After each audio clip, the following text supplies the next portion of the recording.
Good morning, everyone. I'd like to call together to order the budget meeting for public facilities this morning.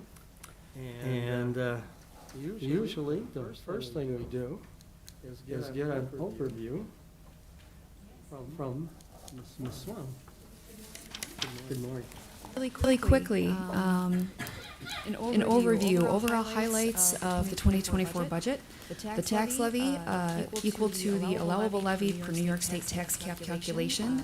This year for 2024, we currently have a levy increase of 1.8 million plugged into the budget. Tentative budget is just below that allowable increase. Property valuation increased approximately 16%. The net effect of the levy and valuation increase is an 89-cent decrease in tax rate to $6.91 per thousand assessed value. The way that translates, 1 cent change in the tax rate would be equivalent to $104,272 change in the tax levy. Okay. Structurally balanced budget requires no use of general fund balance for recurring events. Use of designated fund balance for helicopter debt, which will be rolling off in just a couple more years. Just over $6 million of the general fund balance is planned for use in 2024 for capital projects and unusual non-recurring events. The general fund balance is projected to be approximately 13.6% of the general fund revenues. Sales tax revenue budget is based on recent trends. FTEs have increased 3.94 for 2024, and the three departments that incurred those increases are listed.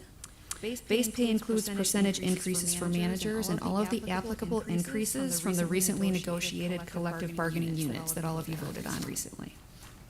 The budget includes an estimated increase in health insurance and retirement expenses. Health insurance rates increased 1.3%. The final retirement rates were published after the tentative budget was prepared, so we've been reviewing and updating that to determine any impact on the budget, so we'll be discussing that at a later date. We also have vacancy savings plugged in this year. As several of you have already heard and are already aware, we plugged in a 5% vacancy savings to the majority of county departments. There are very few exceptions. The basis of this, between 20 and 21, the actual savings countywide on vacancies was 7%. In 2022, the actual savings was 10%, and 2023 is currently trending at that same 10%. So rather than going back to every department and having them decrease revenues, we figured that kind of meeting in the middle, that 5% would average out any less revenue they might receive in addition to that savings. Inside your budget binders, the very first section with the larger tabs is your tentative budget is posted on the internet. You use this section for the following information that is not displayed in the later sections of your binder. First, you have your operating budget section, which includes your local share summary and shows all activity for all funds and displays tax levy, property valuation, and tax rate. The next section is your capital budget section. This includes the status of active capital projects and a list of projects proposed for new or additional funding in 2024. Then you have your fiscal status section, which includes your fund balance and your debt schedules. Behind the summaries and line item detail, the budget summaries and line item detail are what's behind your tentative budget. It's an order by organization number, or the tab number that you see on your tabs. On your schedule, to the left of each department name, the schedule that was on your desk this morning, you will see a number. That number is correlated with the number of the tab that you would flip to for each respective department. The budget summary components include local share summary, your FTE position summary or full-time equivalents, summary by organization at the classification level. This summarizes the individual departments that follow and may have comments pertaining to the entire organization. Then you have your summary by department at the classification level with comments. And budget hearings typically focus primarily on these particular exhibits. Your budget worksheet by account is behind the budget summary. It includes revenues for all departments within that organization, followed by expenses for all departments within that organization. The reports do not show local share by department. For that information, you would want to refer back to that budget summary piece that's at the beginning of that section. Also, there's a rolling 12-month actual expenditure versus 2023 adopted and 2024 tentative. I emailed that out to all of you a couple of days ago, and I've been giving out hard copies as I see new faces come in, so you've got that for reference. If you have any questions on that, feel free to reach out anytime. Financial projections for 2024 to 2028 are provided in your binder in the sleeve on the inside cover. The annual projection of appropriations, revenue, tax levy, tax cap, tax rate, and fund balance are included on that projection. And lastly, the recommended format for these budget review hearings, many of you have been through enough at this point, but just a reminder, we will start with the department head leading the committee through his or her budget summary. You'll refer to your budget by account detail as necessary. And the recommendation is that the committee vote on any amendments that you wish to send to audit and control either throughout the hearing or at the end of today's hearing. Okay? It's further recommended that to the extent possible, the committee consider proposing amendments to offset any increases to appropriations or decreases in revenue. And again, just a reminder, the tentative budget is currently just below the tax cap. Okay? And additionally, after the tentative budget was prepared, a couple of corrections were identified and new information became available. Some of that has resulted in amendments that we already have listed. If they pertain to any of these departments that we review today, we'll be discussing those with you as well. And I think that covers it, unless anybody has any questions. John, just one question. Jen, as far as the 4 new FTEs for the county, offhand, do you know, are those 100% funded or? They're not. They're not? No. All local share? Correct. Those 3.94? Yes. Increase in FTEs? Yep. Okay. Thanks, Mr. Chairman. Thank you. Thank you, Jennifer. You're welcome. Okay, well, let's get right into the budget. Starting with our Department of Public Facilities. Mr. Hard.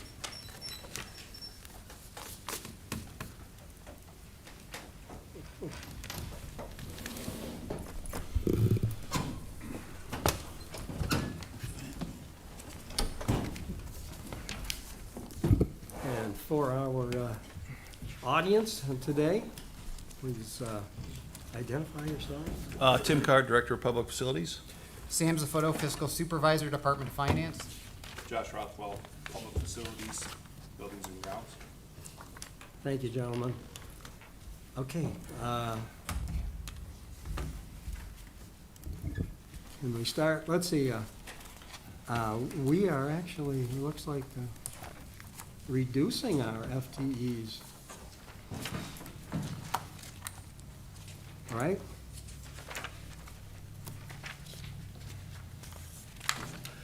Yeah, John, in looking at the FTEs, some of those are in relation to the fiscal restructure. That would be specifically the position I had along with Katina, or it was a senior account clerk position that we had down there that has also been moved under finance.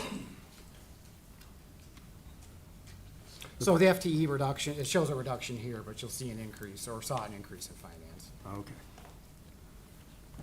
Mr. Chairman, I have a couple of questions. Okay, yes. Your reason for change comment next to engineering says allocation change with landfill.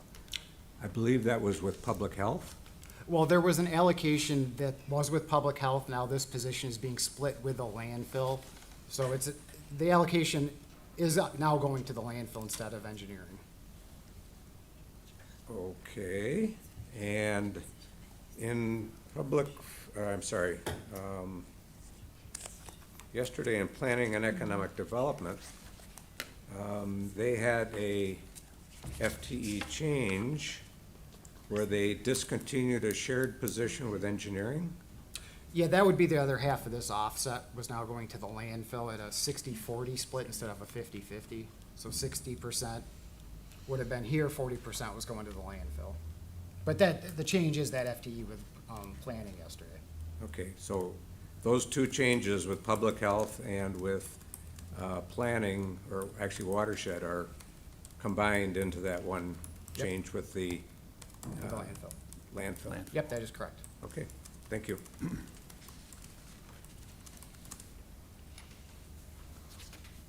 Thank you for that question, Chairman, and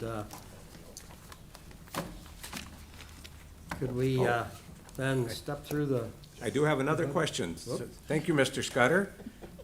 How many open positions do you currently have? I believe at the highway, there's around 8.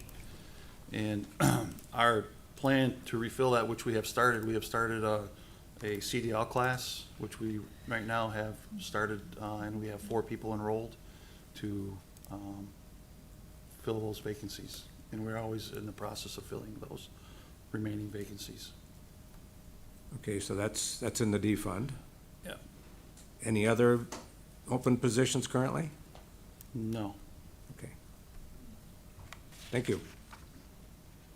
Are those taking the class, are they current employees? Yeah, what they were summer help that the supervisors thought that we would like to keep on and offer full-time position, so we offered them the CDL program to get their license.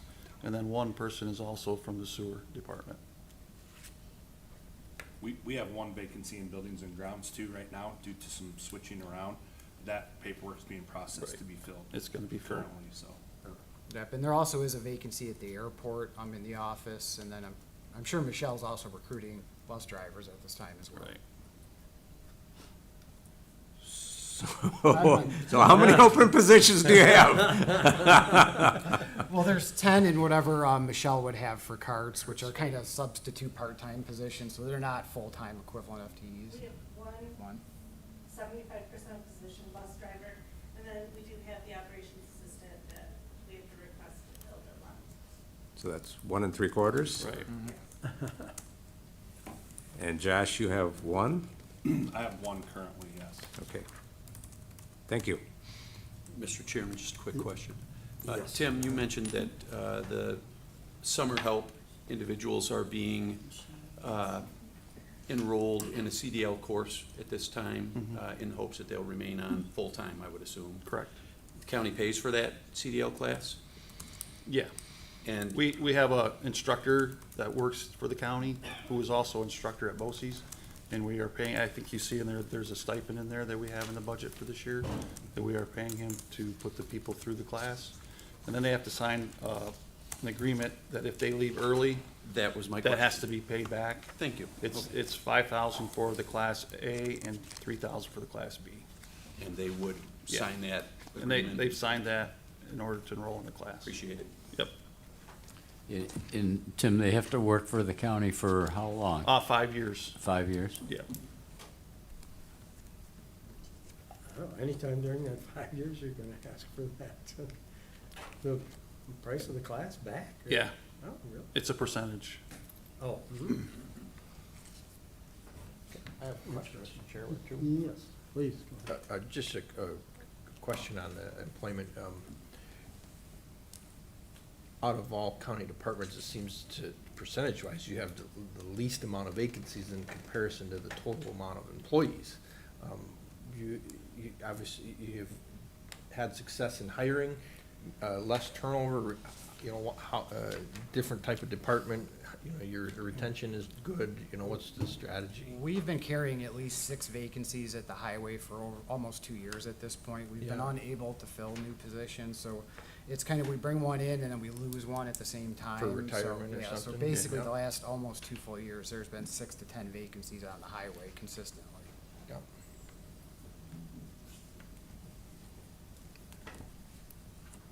Thank But, you. but that's not a lot considering you have 200 employees. Yeah, no, I mean, we've managed to continue doing snow removal, all our operations with those vacancies. It was just more of plans of some other stuff we had for the sign program, et cetera, of getting all of that rolling, that the vacancies have impacted. Sam, it looks like you've been fairly successful in hiring people.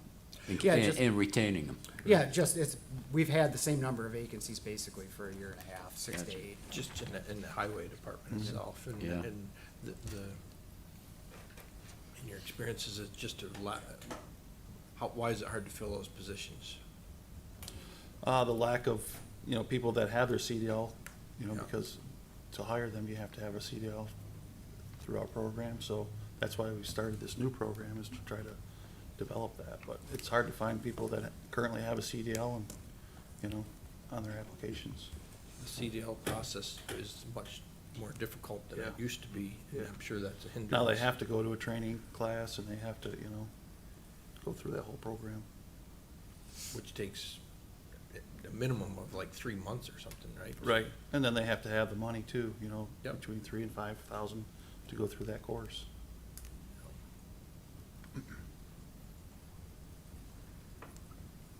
And in the highway department, we only hire people with CDL. Right, currently. Okay. You want to take us for a little tour through your budget? Hit the highlights? Or if you want, we can start with building and grounds and kind of work our way through. Oh, okay. Yeah, I can speak on that. The majority of the buildings and grounds budget's made up with utilities and lease payments. Those lease payments all have, between all of them, an average between 3% and 4% price increase per year. That's negotiated into the agreement, into the lease when it's signed. Another big part of that budget is our utilities, our gas, electric, water, sewer, things of that nature, upkeep in our, HVAC equipment, heating, cooling. All of our stuff, basically this year, as far as utilities go, has remained the same, as last year.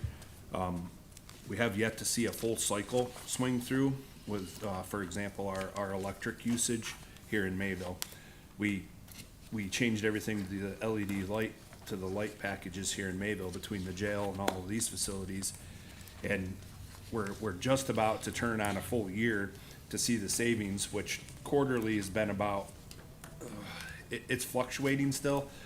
So add on top of not getting a full year in, the village just switched how they bill us. It used to be quarterly, now it's monthly, so that threw another loop into it. But, we're on pace right now to save approximately $50,000 in our electric usage. But the rates are significantly lower this year as compared to the kilowatt hour rates in the past. So it's we're doing well and saving money, and the rates are lower this year too. So with all of that factored in, I left those numbers neutral because they seem to be good. We're gonna be really close to where we projected all that to pan out. Our water usage has gone down quite a bit since our mishap in the HRC with the broken line. We've redone some plumbing over there, changed some cooling tower piping and the chemical distribution feed. So we're using less water. So our utilities are starting to come down, but the same with the water. They switched from quarterly billing to monthly billing all at the same time. And with all of that going on, our sewer utilities are charged based off of water usage. So we've seen a significant, less amount. That's still billed quarterly, so that gets a little bit trickier. So we've pretty much left everything the way it was last year, being with the savings that we're seeing now. And then after we get through a full cycle, we'll be able to dial that in a lot better. That sounds good. We'll wait until you get the final results of a full year. Okay. I should also mention too, there are some expected increases with the village water department here in Mayville. I did calculate those into what we've currently used through the portion of this year, and still feel that with the savings we have elsewhere, that we'll be okay to absorb that usage will remain in the same with the budget. That's always good. Keep from having budget adjustments at the end of the year.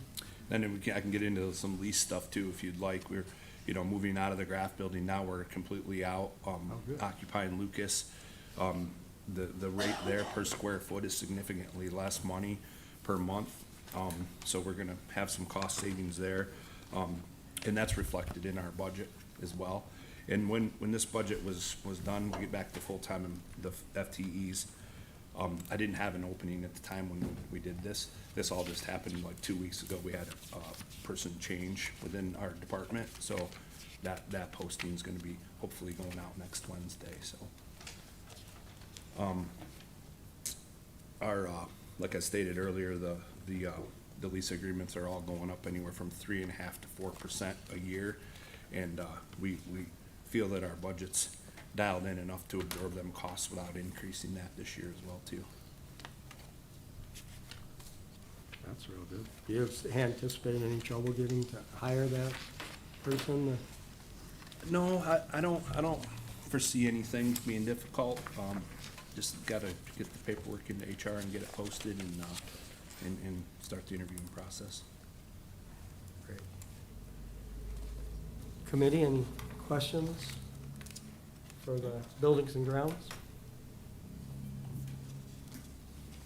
I just think that's, What? I'd just like to make a comment. I think that's great that you've been able to reduce a lot of the costs, and it's a wonderful. Thank you. Thank you for doing it. I agree, okay. That then completes buildings and grounds. And we can go on to airports.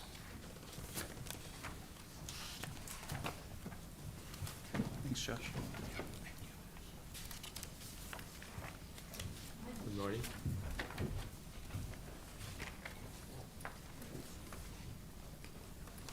Good morning, Shannon Barnhart. Oh, Shannon Fisher, my gosh.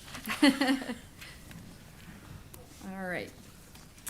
So we tried to maintain the same budget from last year. When I came on board last year, we had, previous year had cut it quite a bit, and wanted to make sure that we weren't going over. I think we've done a pretty good job with last year's budget, and we would like to maintain that the same this year. It looks like an increase on our end, but it's the personal services and employee benefits are approximately $83,000 of that increase. So, and then we tried to decrease our, now that we have a vehicle maintenance employee, it's really working out well for us, but we decreased the contractual and increased our in-house a little bit. So you'll see the $9,000 increase, but an increase on the contractual, because we're gonna be doing a little bit more of the vehicle maintenance in-house instead of having that go out, contracted out. So we offset the operations budget pretty well. We lost our accounting supervisor this year, so you'll see our FTEs stay the same, but that's actually gonna be a little bit lower on the personal services side of things, because we went down to an administrative aid position as the accounting supervisor took another role in another department. You'll see the revenue looks like it's down a little bit. That was mainly because we didn't get the lease for Hangar C in by the beginning of the year, and also Hangar 9 at Dunkirk didn't start because the construction wasn't done until later on this year. We anticipated that being earlier in the year. It's still not done, but we did enter into a lease agreement in advance, so we could end up with the revenue. So next year, we'll be in good shape with our revenues. And also, it looks like there was a trend done for the fuel flowage over the last 3 years. I just wanted to mention that this was done also before our record high year this year for fuel flowage. We had 2 record highs for Centric this year, almost quadruple their fuel flowage for July and August. So the projections will be up for the following years. Hopefully that maintains. They've done a good job with getting the military in, and also other businesses, business jets and whatnot. Anything you want to add to this, Sam?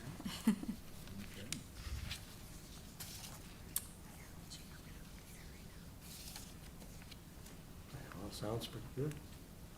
Any questions from the committee about the budget for the two airports? No.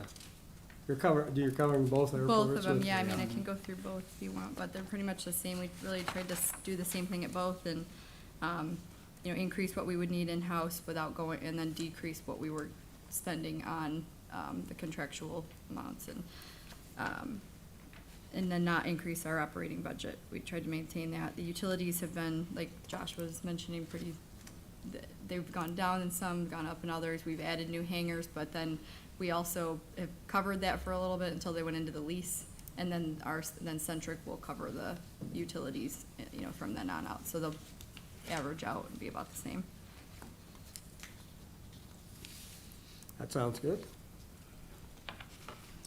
Mr. Chairman, Yes. just one question. Shannon, as far as line items for the airport, Okay. under the Jamestown Airport, training, registration, and tuition is up 36%. Yes. Is there a reason for that? I think training, let's see, I know we went to a conference this year. It was one I normally go to. It was in New York City. It was a little bit higher than normal, but it's the New York Airport Managers Association conference. So that would have been, you know, annual registrations for NIAMA, which is a very important one for the airports. That's for this year, but we're talking 2024 budget? I believe her mechanic needs to go through the air fire rescue training next year, and that is costly to do that. Okay, Yep, we're gonna have, he's a firefighter outside of here, so it only makes sense to Sure. have him, you know, be trained in, for the airport as Okay. well. Sorry. Okay, does he usually go to that, or is this something It's new? new. It's a This new year. position. This that was new, just filled. okay. It was gotcha. approved last year, it's a new position that just got filled. Understood, okay, thank you. Thanks, Sam. Thanks, John. Thank you, Terry. Yes. Sam? In just looking at the rental income and the revenue, Yes. is Luscombe up to date on their rental? 1 pays? month off, so, they were up to date in September, and then we just invoiced them for the month of October, and they are struggling internally. They were looking for a new buyer, so we're kind of giving them a little bit of leeway, but yeah, we basically asked them at the beginning, well, 2 days ago, I sent out the invoices, so asked them what their plans were, and, you know, if they were not intending to stay, then, so I could get an RFP out and fill Sure, that, yep, so. well, it would be gotta a have a hole in the budget, and I had heard wind of that, so I Mhm. just was curious if Yeah, no, I appreciate that's it. been inflected in this at Yeah, all. we get a lot of money from them, and then we'll get a little bit, so we've kind Sure. of given them a little bit of leeway, but they did get an aircraft out, didn't fly yet, but they got it to their owner, and then they had 2 backup aircraft, so ideally, if they could find a buyer, you know, he's pretty much, the owner now wants to be done, and I think that would be the best option, is if they could get someone to come in and purchase it, and we've shown it to folks that are working with him to try to buy it, so I know there's people interested, especially with the 2 other aircraft that they have on. I mean, they have the parts and everything for it there and are ready to make it. That's the work, they don't have any employees right now, so a lot of people quit in the beginning of the year, and then they had 1 employee to finish the aircraft that they had, so. And the owner's in California. I mean, you gotta be here to manage the business, so. Thank you. But yeah, you're right. Thank you for that question. Any other questions? Yes, Mr. Chairman. Okay. Shannon, I recall earlier this year, Senator Schumer announced some federal aid for airports. Where is that reflected in your budgets? Sure, all of ours is capital, so anything we get grant-wise, is for capital dollars. And we have gotten, you know, Fence 1 and Fence 2 projects were both awarded this year. The state grant for, I don't know if that was last year or this year, for Hangar 9, was that last year? So the 2 federal, we didn't receive state funding for anything this year, but we also have bill funding, which we were awarded, our 34 guidance signs this year at Jamestown. So those were all part of that. It would all be in the H fund. Okay, so it's all capital. Capital. Thank you. Thank you. Chairman? Any other questions? Okay. Thank you very much. Thanks, Shannon. Fisher?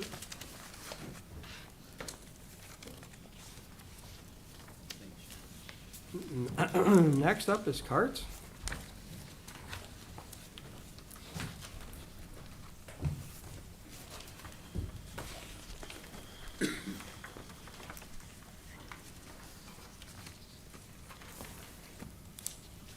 Good morning. I'm Michelle Westfall from Kurtz.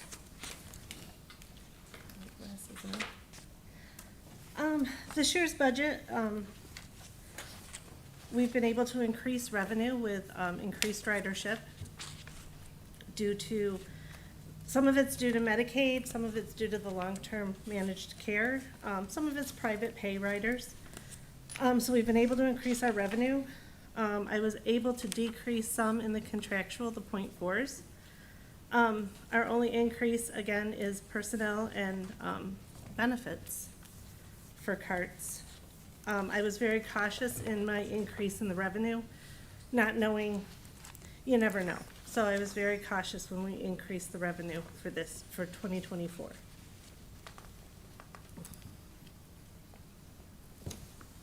The private carrier that Medicaid was using, or- and so then we just. They went were out able of to business, pick so up that, those. yeah, they called us for more than we could do. Oh, John, just a Sounds good. follow-up question to your Yes. question. Michelle, so with the closing of this private carrier, ridership up 10%, 15%, do you Well, figure? I figured it this morning from, You anticipated the I question? did. Okay, all right. I woke up at 3 a.m. and thought, oh, I need to run that report. We're up about 3 a.m. 22,000 riders from last year at this time, so it's You're about up- 17% You're up 22,000? riders, yes. Okay. And that. Trips, I should say, trips. Okay, trips. Okay, and that's, it figures out to be 17%? About 17%. Okay. This was almost all of September added in here. I was lacking a couple of days of September. But that's When I due went over. mostly to the closing of this private carrier? Well, some of it is that, some of it is people are, going to medical appointments again. They're not And- doing the telehealth. Increased promotion on the part of carts, too? And we've had, yes, and, yeah, the new buses, the new ramps have helped. Okay.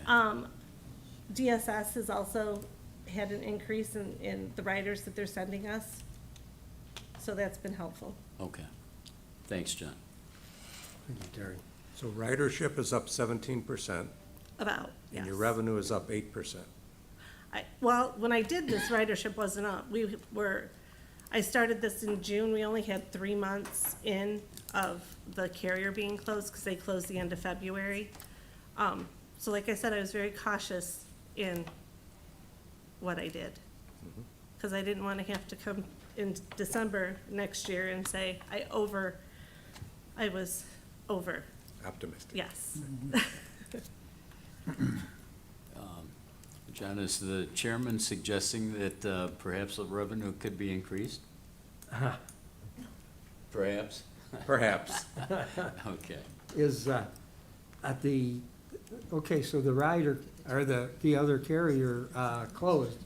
Is there another carrier that's in the wings of, New carriers have popped up. It seems, for the non-emergency medical transportation, there's been a lot of vans that I've seen running around with magnets on the side of their vans and advertising that they do the non-emergency medical transportation.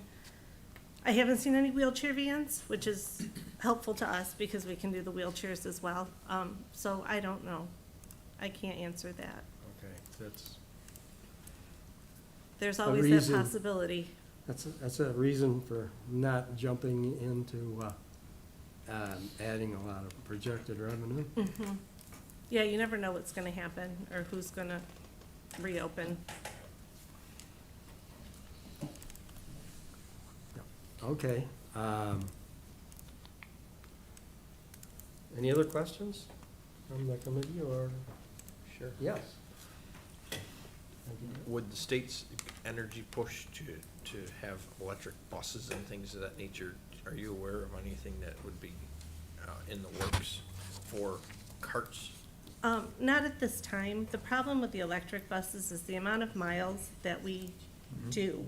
We would need, for every gas bus, we would need 2 electric buses at this time. Sure, and that's my Yeah. scared part, infrastructure too. Yes, So charging yes. stuff. Charging stations. So nothing that they're pushing and they must realize that and.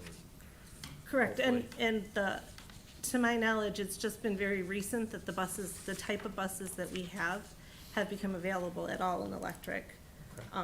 Usually in the past, it's been the big buses, like the Coach USA buses, that were electric. Okay. Thank you. I just wanted to ask, is there, with those kinds of trips that you're now, the kinds of trips that you're now doing that have increased, that are from the closure, or many of them are from the closure of this private company, do you get reimbursed more, or is it more for those private, non-emergency medical trips than you get? Do you get more for those than a regular trip, and how much, if that's the case? We get, for the Medicaid rides, hold on, I can tell you. For an ambulatory person, someone who can walk on the bus, we get $10.86 a trip. Okay. And for anyone who's in a wheelchair, it's $28.53 a trip. Okay. And that's also what we get for the managed long-term care, because they use the same rate as Medicaid. Thank you. And we also get 60, hold on, I don't want to say the wrong number.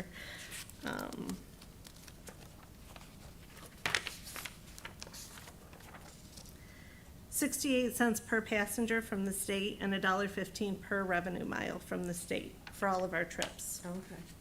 Have you changed your trips at all? Like, I know, Our routes? or, yeah, your routes, yeah. We have not, I mean, we've tweaked them a little bit, but we do have a grant from the state that's 100% state funded, to try to find a consultant to come in and help us look at the routes from an outsider's perspective, because it's hard when this is, for 26 years I've been there and this is the way we've done it.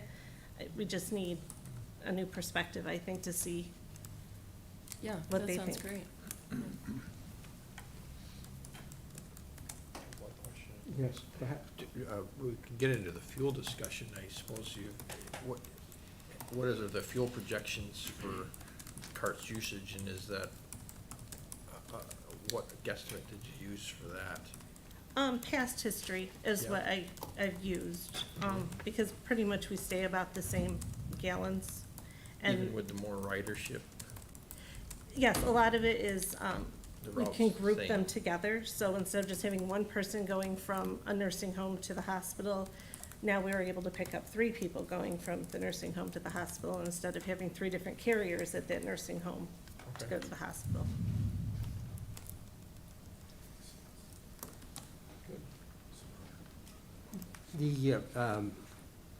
The new advertising, wraps on the buses, is that all complete now? Oh, no. No. Our new buses all are wrapped. The 9 new Mhm. buses that we got came wrapped. And then good. slowly, we had a little glitch with, some of them that were wrapped were starting to peel. The company that the consultants are using, they tried a new material and it didn't work out so well. So they had to rewrap the buses, but the ones that they've rewrapped so far have held up great, fingers crossed. And then slowly, about 1 a week, we're getting the other ones wrapped that we have, the ones that we've had. Mr. Chair, are those those reps local, or is that being done locally, or is it being done out of the county or out of? Unfortunately, it's out of Erie. I don't think they found, the consultants did this for us. And the closest one they said they could find was, Erie, Pennsylvania, northeast, I think. All right, thank you. They are coming to us though, so that was the benefit of not having to take the buses to them. What's been the overall, I guess, the overall feeling or the overall, I guess, talk about the new wraps on the bus? Has there been any feedback from any individuals, businesses, riders? Has there been any? The riders, they've all had nice things to say about it.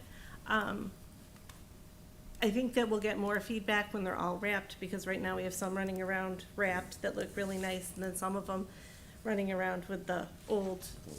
But it is nice that we're able to distinguish our buses from the other buses, like the daycare has a bus that looks very similar to ours, as does the resource center.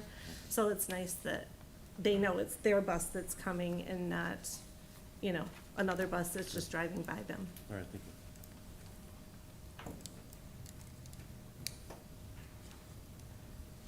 That whole wrap program, it seems like that should be good for ridership. How did you select the scenes, I guess? We have consultants that have gone out and taken pictures. What we've tried to do is, like on the Jamestown city routes and the Dunkirk city routes, we've tried to put on the bus that's assigned to that route, pictures that are along that route.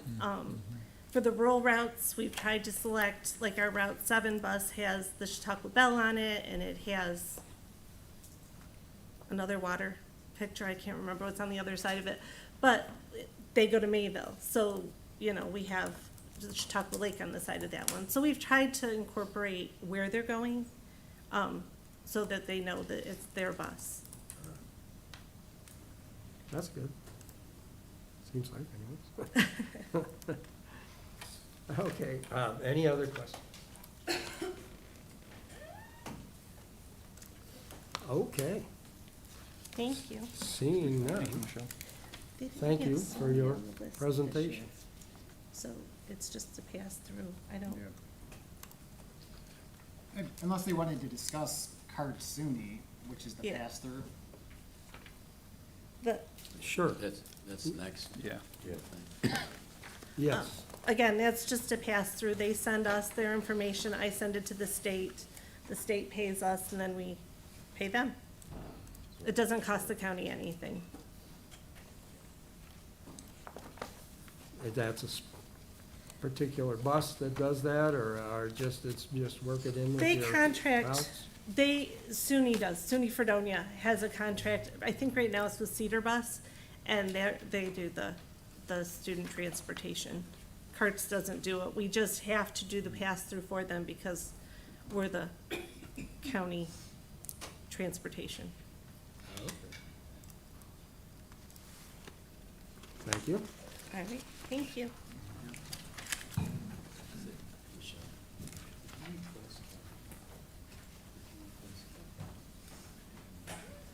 I do have a question on that. Because it's through the county, do they have to have like a county's RFPO process or whatever to get that contract?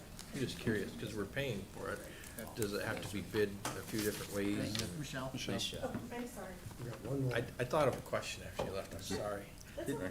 Just because the She hasn't county's left paying yet. for it through the, is there a certain process, do they have to follow the county process for receiving bids and contracts for that, SUNY, yeah, They do an RFP, and as long as the state is okay with it, okay. I've never, I just was curious, Yeah. because, the contract could be whatever it is, if it's just a pass-through, I just was curious if we've ever actually laid eyes on that contract or whatever that RFP is, to make sure it is correct. I guess it is our fiscal responsibility to do that if we are okaying it, so. I'm pretty sure that, SUNY Fredonia sends it to, our rep at the state, and as long as they approve it, I don't think the county ever I never have. Okay. I mean, that's something you certainly could do if it's deemed necessary. I suppose if you ever got audited and they say, you're really just passing the money through, is it following a certain process, I guess, so that's all. Yeah, I'm pretty sure they put it out to bid, so it's probably just the Okay. same as ours. Thank you, I just wanted to clarify that, Sure. so. If you don't ever ask, and then you say, well, geez, you just been saying yes to this, Yeah, the whole that's time. all. Thank you. The state does audit us every 3 years, and Yes. they look at the SUNY stuff as well. Okay, thank you. You're welcome. Thank you. Good job, Michelle. Thanks. Okay, Good morning. good morning. Drew Rogers, Deputy Director of Public Facilities Engineering. Thank you. I think we're on to parks. Parks, yes. Okay. This is the maintenance for the county-owned parks, overland trails, waterway trails, and the reforestation properties. The FTE count is remaining unchanged for the next year's budget. The expense total is $217,990. This is a decrease in expense from 2023 of $9,770.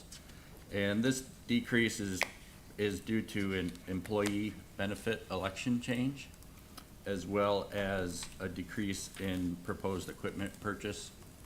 We feel we've kind of gotten caught up between the previous budgets and the ARPA funding that we didn't need to go with any new equipment purchase for 2024. And then on the revenue side, we have a total of $150,350 projected for 2024. $150,000 of that is from the county occupancy tax, and the $350 is anticipated donation from the Loonsman and Erlinson Overlook Parks. So overall, local share is a decrease from 2023, and it's projected at $67,640.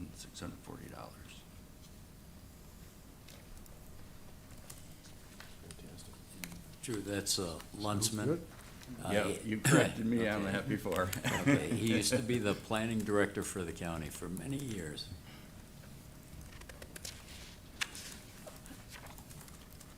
Okay, So, sounds like a good report. so Drew, there's a re-energized or new trail organization that has been actively working to improve the trails and to advertise and look for increased usage of the trails. Have they been assisting in the maintenance of the parks, work that the county staff would have been doing or could have been doing in the past? I think there are some volunteer groups that help with maintenance, in particular where the overland trails, say, go through the state properties.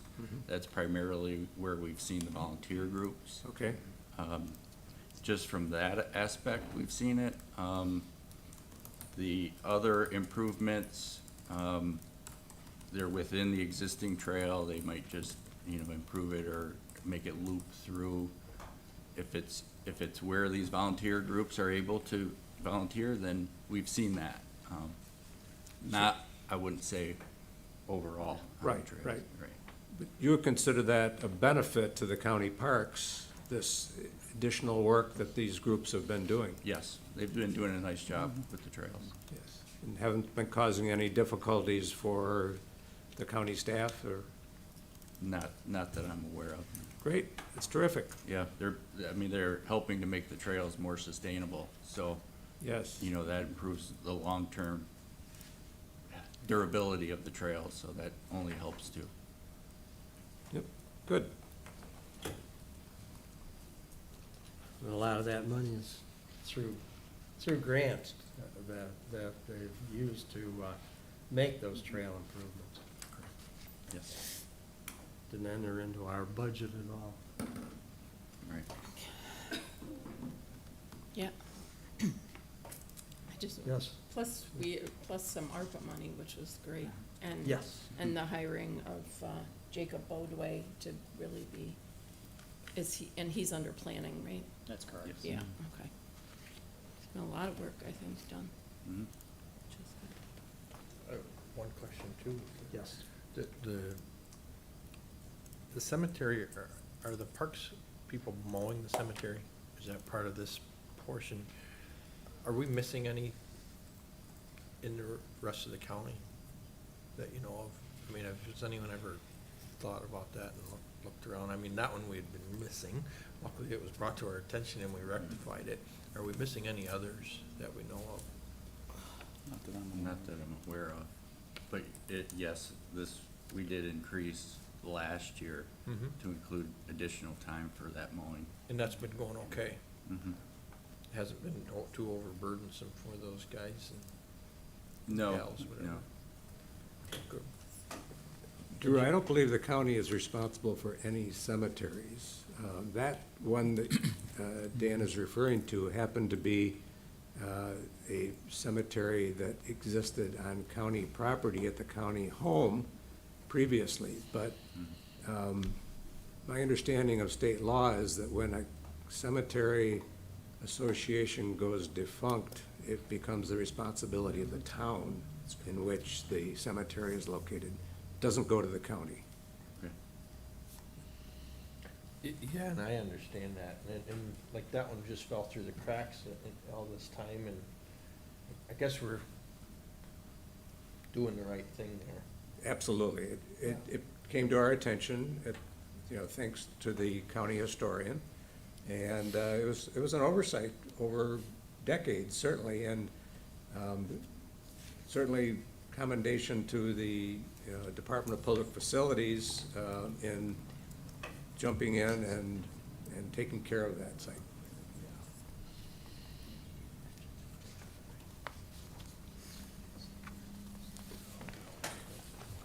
Sounds good, all right. Any further questions? Yeah, Jen. Yes. This is the old county home down in DeWittville, right? Where the Yes. cemetery is? Yes. Okay. Thanks.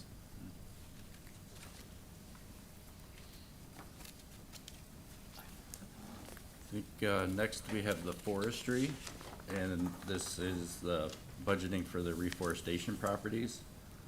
It has an expense total of $24,000, which is the property taxes, and that has been the same and is the same as 2023 budgeted amount. And an anticipated revenue total of $5,500, which is anticipated from gas well royalties. And that represents a local share of $18,500.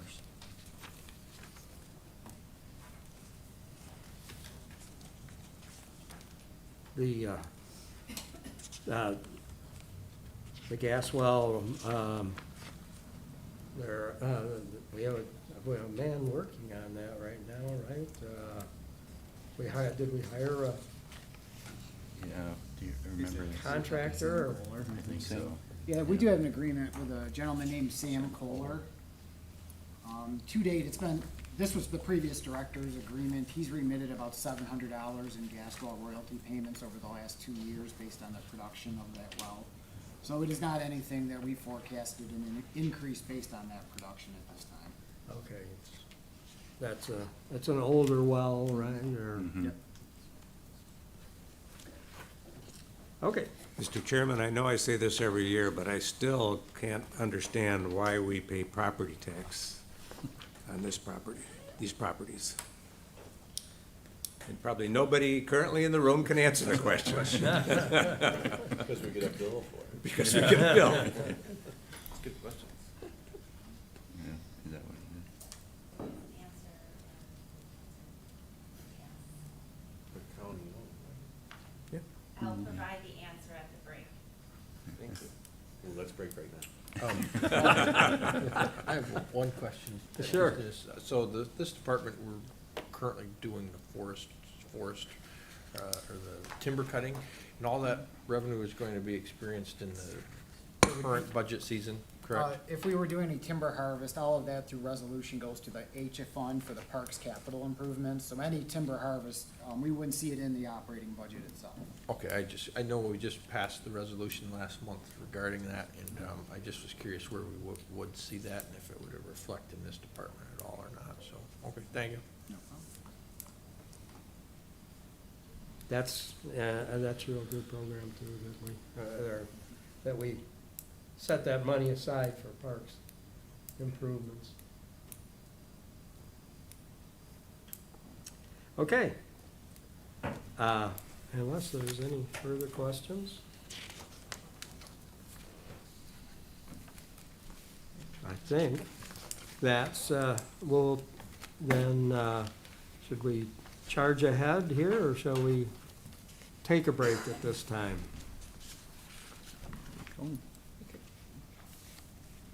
I'm good with going if you want. How about that? Let's go with, at least, go through the engineers. I think that's next, right? Administration. Administration. Oops, sorry. Okay. To the D fund, the administration.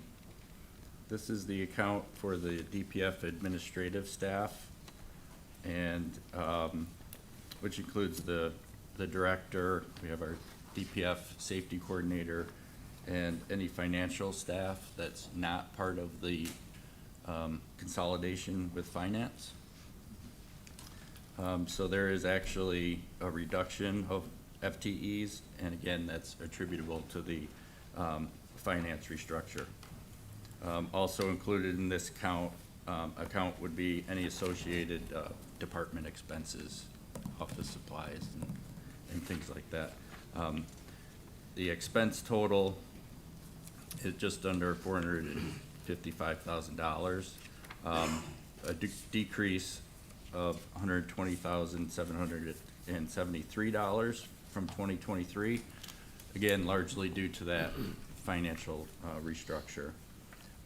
Revenue total, which is through investment earnings, is increased from 2023, and that is at $169,782. And altogether, that's a local share of $284,999, a decrease of almost $190,000 from 2023.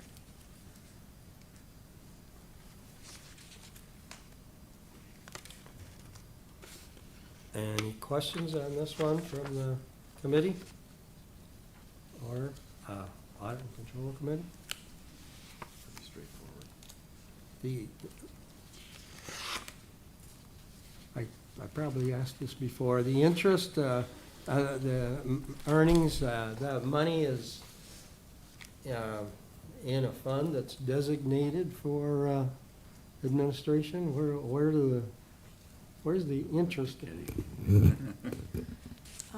The interest earnings are the allocation of the county's long-term portfolio earnings, and the interest earnings are allocated among all of the different county funds. So the D and the DM funds receive an allocation of our earnings, as does, any of the enterprise funds or.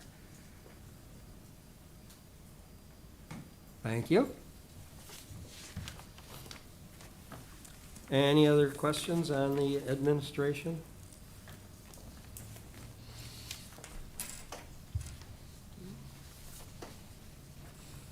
Okay. Then, move on to engineering. Okay, engineering, this budget represents the engineering staff for DPF highway and bridges. We're proposing to revise our allocations. We previously did have a position that had an allocation to the health department, and then we also in last year's budget had a position that had a 50% allocation to the planning department. That unfortunately wasn't able to be filled. We couldn't find applicants at the advertised pay scale. And so through our internal meetings, the landfill also had engineering needs, so we decided to kind of combine our efforts and see if we can fill both of our needs with one position. So that's the change in the FTEs that you see with this year's budget. We have an expense total of $765,318. That's an increase from previous years. That's due to the contract adjustments, and then we did budget reduction in our capital allocations just based on the trends that we've seen over the last several years. With that goes, as far as that goes. There is no revenue stream for the engineering division. So the local share then equals that expense total. Okay, thank you. So this, the new, the new FTE is strictly in engineering, or it's still a shared position? It'll be a shared position with landfill. Oh, okay. Yeah. But no more with planning? No more with planning. We couldn't make it work. We tried, and it just, we had some really good candidates that were way above the qualifications that we could afford. Both departments. And so both planning and health are doing something else, huh? Right. We had the employee that was with engineering and health left for a different employment opportunity. So the health department has been trying to fill a position, and I've been helping them with some of their engineering needs. And so I'm hopeful that they get their full-time position going forward. Yeah, I can speak, the health department did some allocation changes to fund that position, so it's a full-time health position at this time. Good. Yes. Well, and I just had a kind of a follow-up. You said there's no revenues associated with any of that. I mean, it's probably hard to track some of your work. They do have some money that they could pay for those positions, and I was curious, did you say you had positions that you are working at the landfill a little? That's what we're proposing for 2024, is to fill a position where it would be 60% with engineering and then 40% with the landfill. So there's no departmental income that comes along with that from the landfill to this department? No, because To it would help be offset. directly charged 40% year-round to the landfill. So that would be the allocation split year-round. But there would be no revenue, because they'd be paying the expense right up front. Right, it'd show right on there, so they wouldn't,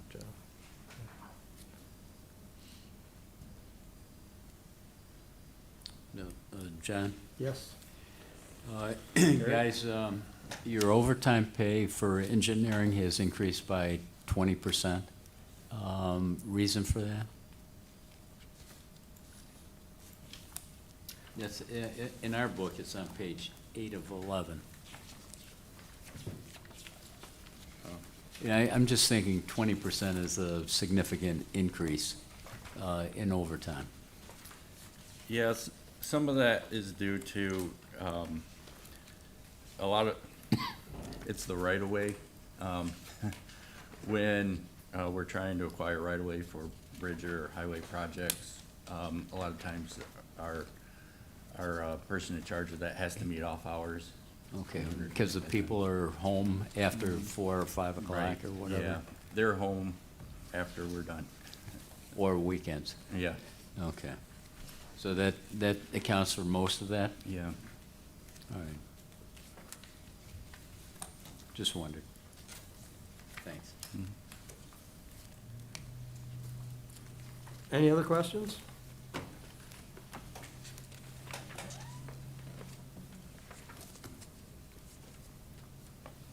Seeing none, okay, why don't we take our break at this time, and then we'll come back and begin the maintenance of roads.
Olivia, are we ready?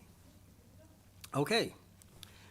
Then we will resume our public facilities budget meeting, and I think that we are at maintenance of roads. Okay. Maintenance of roads is basically the highway operations for DPF. This is the maintenance staff and all the maintenance supplies for the highway and bridge work. This is all out of the 3 facilities, Faulkner, Sheridan, and Sherman. And for the 2024 budget, the FTE remains the same at 101. There's an expense total, $10,325,912. This is an increase in the expense total of just under 620,000 compared to 2023. The increase that we see is due to employee contractual increases, and then just an increase in the cost of materials. Initially, we estimated a roughly 15% cost increase, and then through the budget process have reduced that, something closer to 10% increase, and that's what's represented here on this sheet. With this account, there is no anticipated revenue, so the local share then equals that expense total. Okay. And we roll the bridges and the highways all together in this. For the maintenance, yes. Yeah. This would be any of the blacktop for patching, gravel, pipe, pipe for the cross pipes, culverts.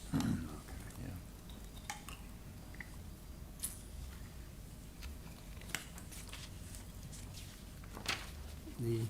So the increase is not, it's based on the increases in the wages and benefits, so it's. Yeah. Increase in wages and benefits, and then just general increases in cost of materials. Oh, yeah. Okay. I have a question, Mr. Chair. Yes. On the, I guess cost of materials are any of the materials, are they bid materials that you have to go out for bid on usually? Almost all are either a Almost county everything? bid or a New York State contract. Pretty much everything. Everything is and has to be. How many different people usually bid on it? An average number of companies that want to bid on what we do in Chautauqua County on an average? Just one of the tabs for the aggregates might have 12 different companies for one product, so it's quite extensive. How do we generally keep things local if we can? I mean, not always being the lowest, not always being the highest, but somewhere in the middle local. It's, I mean, and who actually, do we have to take the lowest bid? Is that how it works here? Traditionally, for the material, especially on the highway side, we're doing a kind of job location where the nearest pit is and figuring out the cost off of the county bids Okay. to where to purchase it from. Okay, thanks. Yes. In the projected over-under, we have a projection of $619,000 savings in the personal services. Yeah, that's just based on, we've been carrying vacancy, as I mentioned earlier, at least 8 for the majority of this year. Sometimes earlier this year it was up to 12 through the highway side. And so this year, we obviously are removing that in the 5% vacancy savings. So this department it's a little bigger, so that narrowing that. So throughout this year, have you used those overages towards anything? No, we have not. And there's no plans at this time to. Okay. So they're gonna roll over. I mean, depending upon how the rest of the year finishes, fuel pricing, salt, et cetera, but currently we're in good shape as we go into the end of the year. Okay.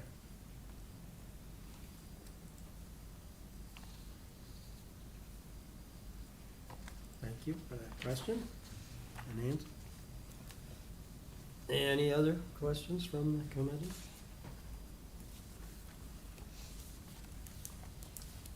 Okay. We'll move on. You have pavement marking. Yeah. This is the road striping paint supplies, white paint, yellow paint, and reflective beads. Just keeping it consistent with last year. That was budgeted to pretty much complete every county road. So we kept it the same and anticipate that would be appropriate for 2024. Mr. Chairman, if I could. Yes. I did speak with Director Carr just a few minutes ago, just to thank him for the good job that's being done on the highway marking, at least in my district.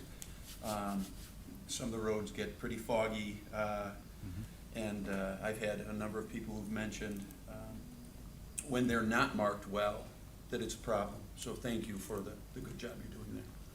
Thank you. Thank you. I have one question, Mr. Chair, as well, too.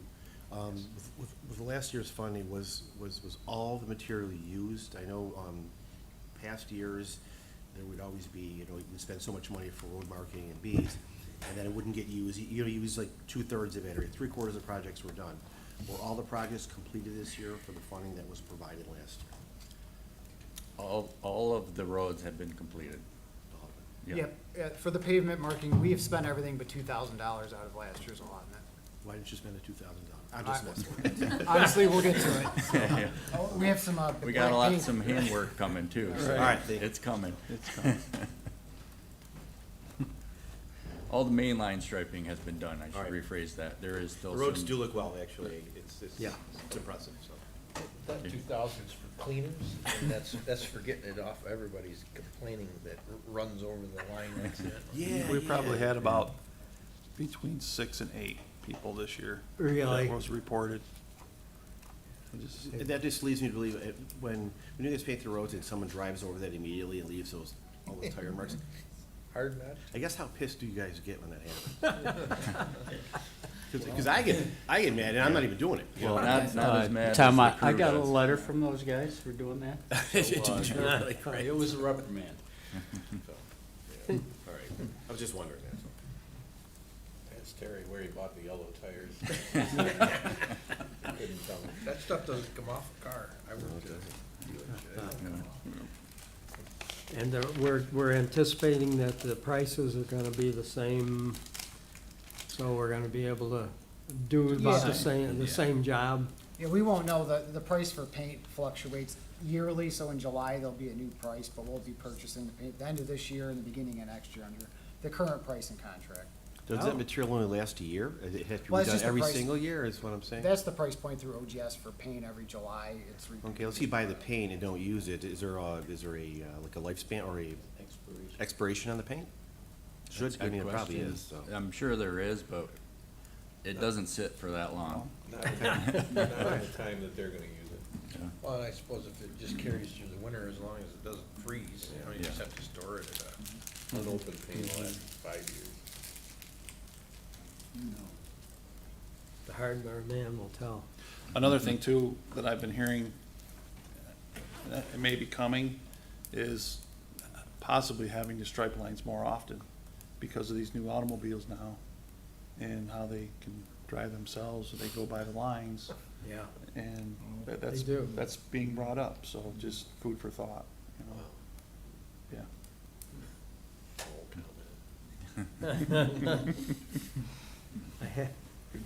Yes,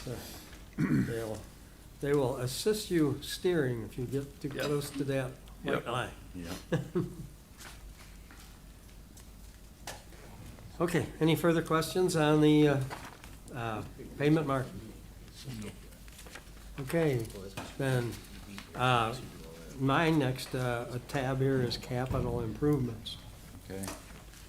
Capital improvements. This is for the DPF capital highway and bridge projects. This represents the expenses that we undertake with the CHIPS, Pave New York, and Pave Our Potholes funding. This year, we're anticipating that we will have a revenue of just over $8 million, and that's $770,000 from DMV fees, $75,000 from anticipated overweight permit fees, and $7,245,158 from CHIPS, Pave New York, and Pave Our Potholes funding that comes through New York State. And then with a local share of $750,000, that gives our expense total there of $8,840,158. And that's how we base that program, is based on that funding that we receive, and keep our projects within that cap for the annual.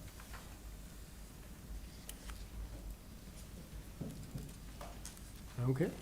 I should mention that it does, the revenue, then also the expense goes up because we are receiving a little bit more in CHIPS funding we received more this year, so we anticipate at least that same level next year.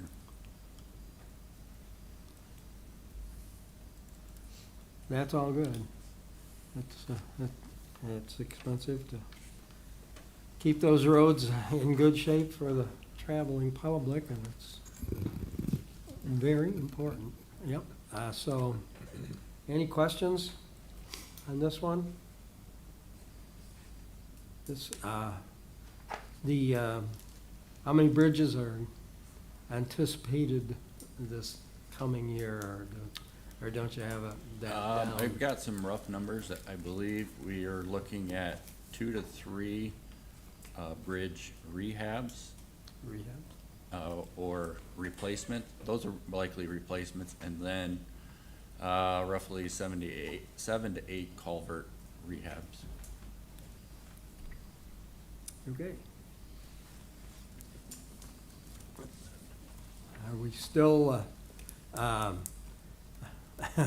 behind as far as the replacement of bridges? Yeah, it's gonna be a hard thing to catch up on.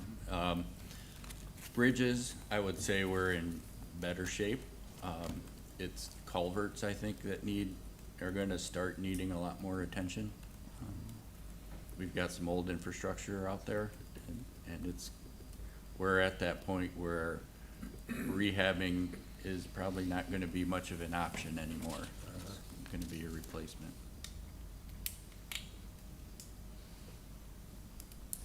Plans for increasing the bridge program in the coming years, or is there a state program or anything like that we can? We've been trying to every time the funding comes out for the Bridge New York or Culvert New York, try to get some projects through those funding sources as another means to get some more work done, other than just what we have annually budgeted through CHIPS. So we do have some of those projects. I don't have the exact number, but we were awarded, 2 bridges and 1 culvert? Yeah. 2 bridges and 1 culvert, I believe, through those programs that's outside of this. Oh, good. All right. And we have the manpower to do it? Through those programs, they have to be bid out. Oh, those are, okay. Yeah. Good. All right. Those are the larger bridges then, Right. okay. Any questions on this? All right. Thank you. When, snow removal. Snow removal. This is the road salt, the annual budget for the road salt usage. When we put this budget together, we initially budgeted based on our trended usage at an anticipated rate of $86 per ton. And since this budget has been developed, we've got news that the contract changed on the rock salt and went down significantly price-wise per ton. went down approximately $26 per ton. Wow. It went from So- American Rock Salt has been our supplier for years, you know, we've been dealing with them. And it's a new company called Compass Minerals this year. Same location, same mine? I think this is coming out of Canada, some of it. Mr. Chairman? Yes. Okay, so Drew and Sam and Tim, so instead of $86 per ton, we're looking at $60 per ton? 62. Okay. And how, roughly, how many ton of salt do we go through per year? 32,000. 32,000. Mm-hmm. This is one of the budget amendments that Jennifer had mentioned earlier. I've already submitted the paperwork to revise the expense for the salt and the revenue on it with a revised price. Okay. So that Roughly. amendment is a decrease in their point fours of $543,040. Okay. And then a decrease in their revenue for what they would typically collect from municipalities to offset. So a decrease in the revenue of $65,000. Okay, so, Jen, what's the net, I guess the net decrease in expenditures? Mhm. Roughly 480,000? roughly? 478. 478. $478,040. Well, thank you, guys. That's a significant savings. And we can use it. Okay, so we need then to Amendment. do an amendment.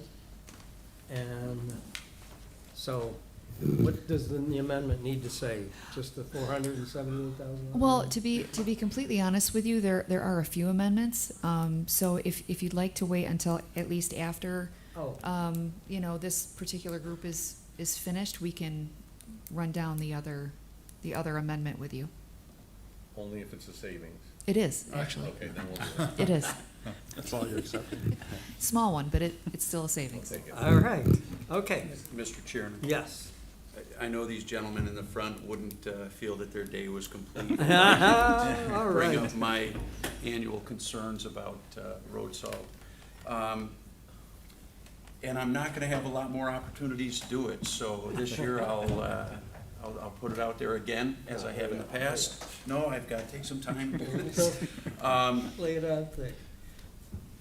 You know, I think back to the mid-1900s where DDT was used regularly as a pesticide, stopped being used. And I do digress a little bit here.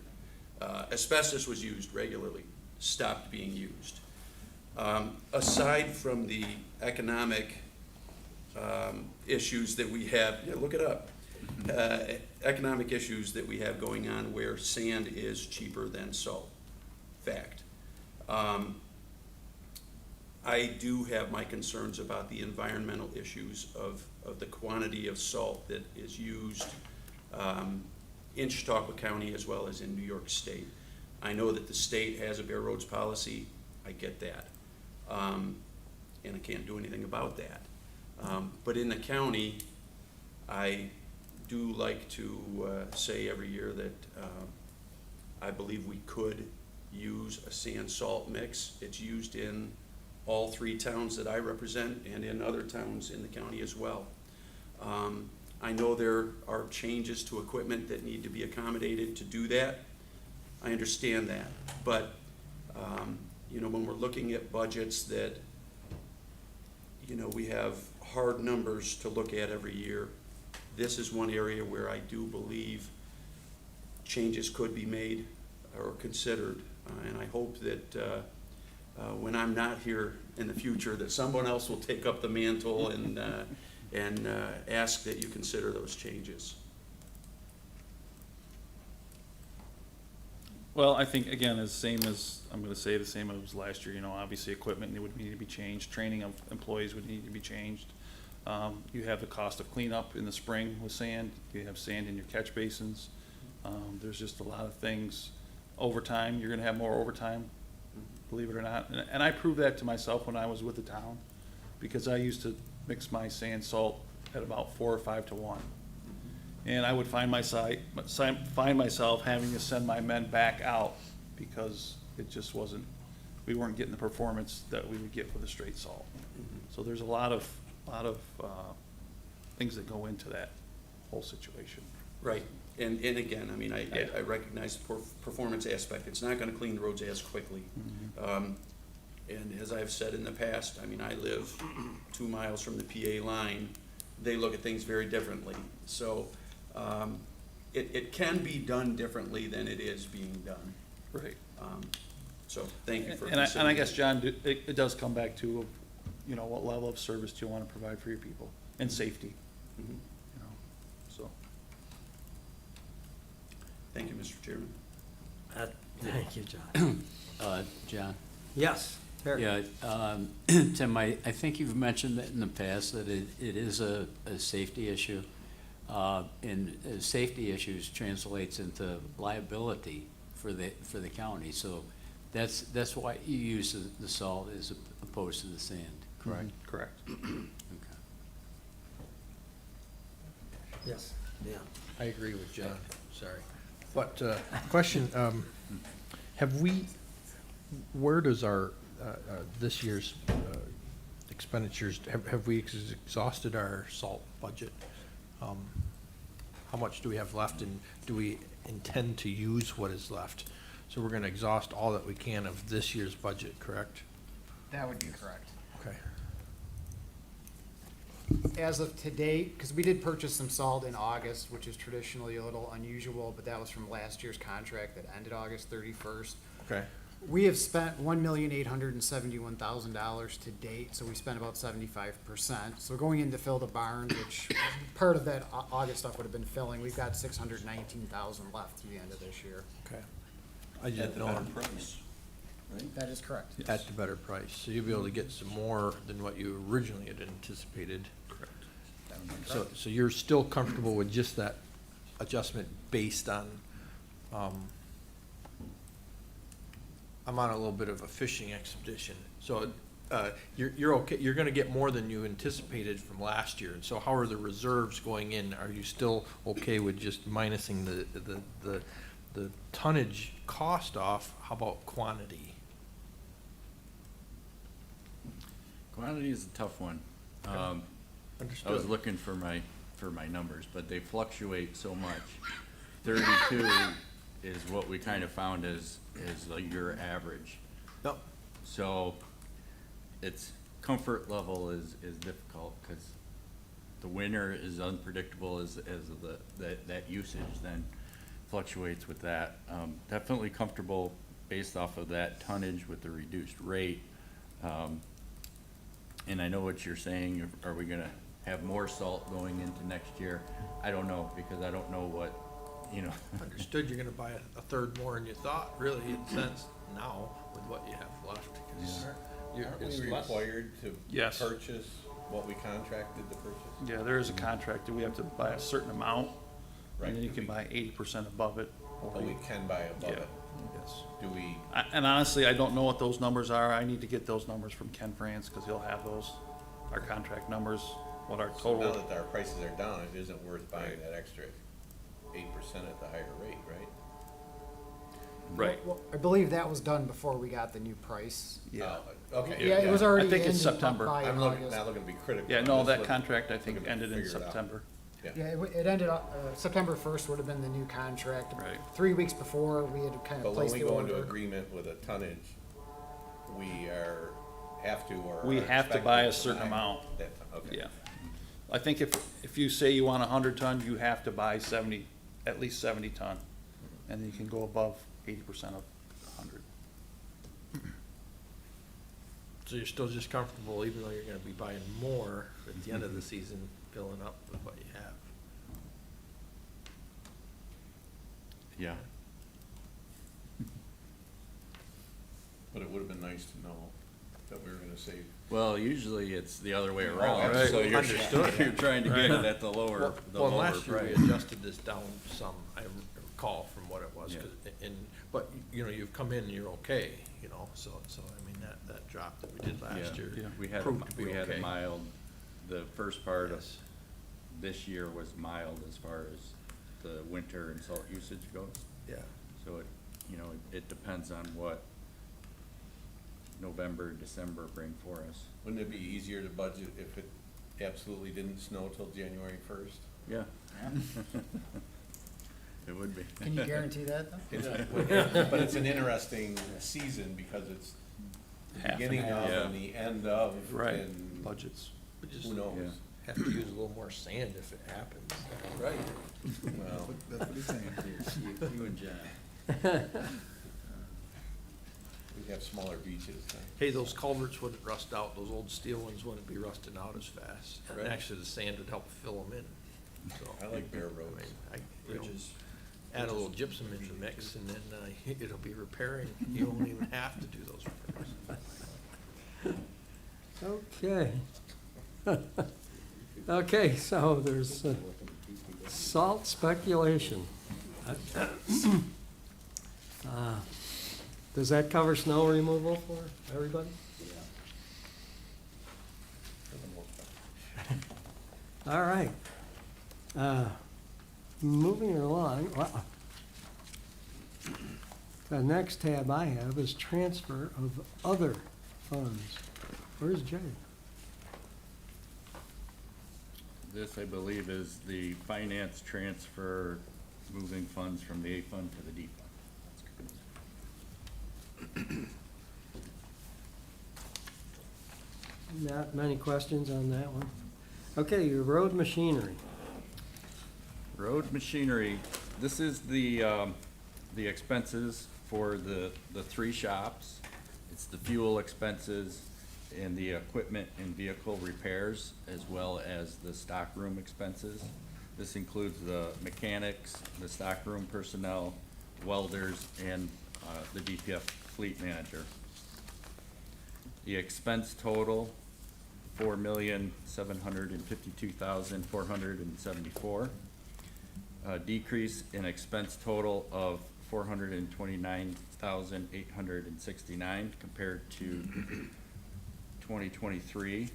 And the largest contributing factor to that is the price of fuel. At the time of preparing this budget, we based our numbers on the current fuel climate at that time and budgeted $3.06 per gallon for gas and $3.11 per diesel. Since that time, numbers are changing. Those numbers are now up from that budget amount, and who knows what that trend is gonna, how that trend What's is it gonna gonna do? continue. It's kind of, you know, we put the numbers together based off of where it was at the time and what it looked like it was gonna do, and then it went, went a different direction. So currently, Sam has the numbers. Yeah, this week's price for gas for Chautauqua County is $3.09 per gallon. Diesel is $3.68 per gallon, and that has fluctuated over the past month or so. Diesel actually went down 11 cents a gallon from last week to this week, because the price is updated through OGS Weekly for fuel.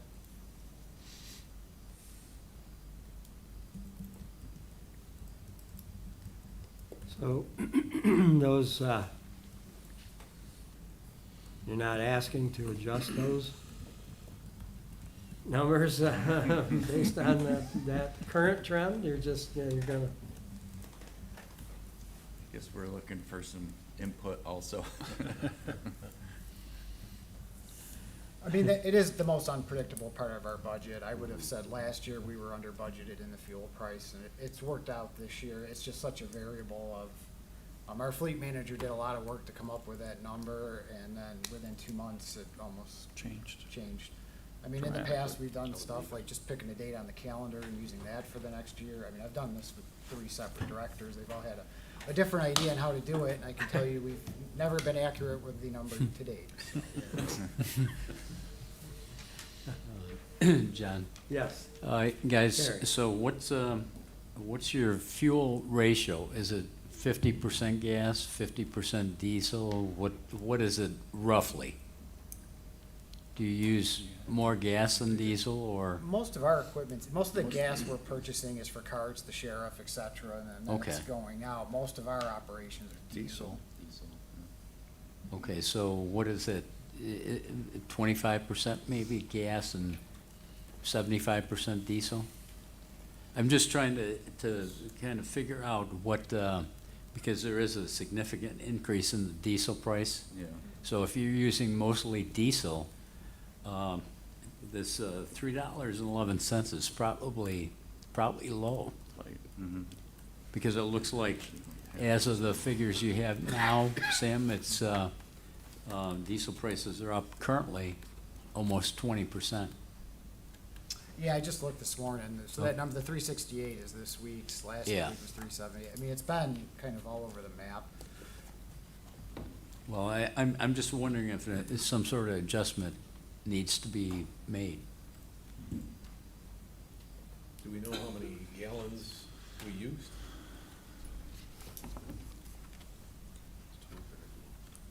We don't have it regularly. Yeah, no, we could pull that information for you through Yeah. the gas boy system. I have kind of an average of what we normally use, but not what we've pulled to date or from last year. What's the average?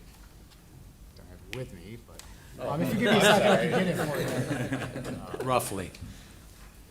Let me ask this question while we're at it. Does snow plowing, do we use more snow plowing than just every day? Does the snow plowing have a big effect on the amount of diesel we're using? Spreading salt does. Sand is heavier.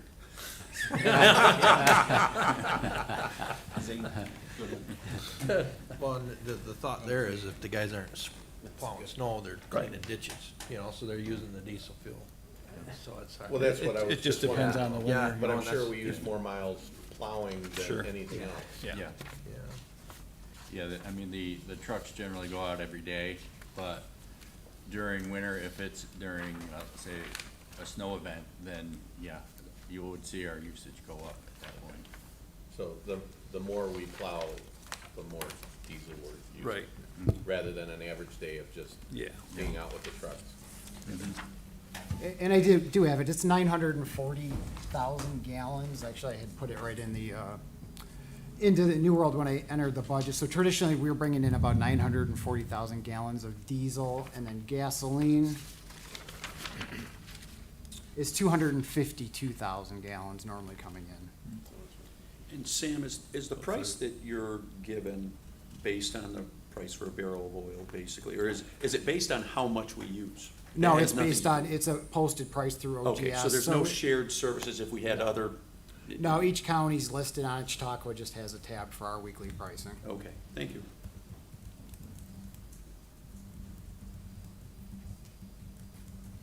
And if there's a shortage in this particular area, you can use overages in pretty much anywhere within your department. correct? Within the DM fund, yes, for this we could. Okay. Employee overages is acceptable for that transfer. Well, because it would have to be balanced within fund, it's a smaller group of employees, but we would try to balance within road machinery itself. Okay. So it's roughly 80% diesel and 20% gas.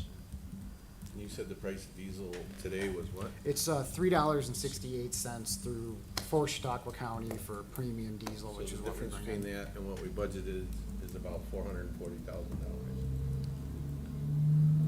Or $441,800, based on the average. Of today's price. The today's unknown price. is we don't know what going into Probably be next higher year. tomorrow. No, I'm just- Or it could go down. It's, But that's a big chunk, that's What have they done in the past when? so much, yeah, so much for the salt. You take a guess every year, right? yeah, no, in the past, I mean, we've gone before, I think 2 years ago, the number was kind of off, kind of but this happened after the turn of the year in the budget. We made the audit and control committee aware, monitored it through the year, and kind of kept our eyes on it. And we did go over budget that year, but the price was significantly different than what we're seeing now. It was like well over $1.25 per gallon at that point. So it'd be one thing that the department intended to monitor next year and would keep the committees informed of where we're at and the price. We won't hear about salt, we'll hear about Fuel. fuel.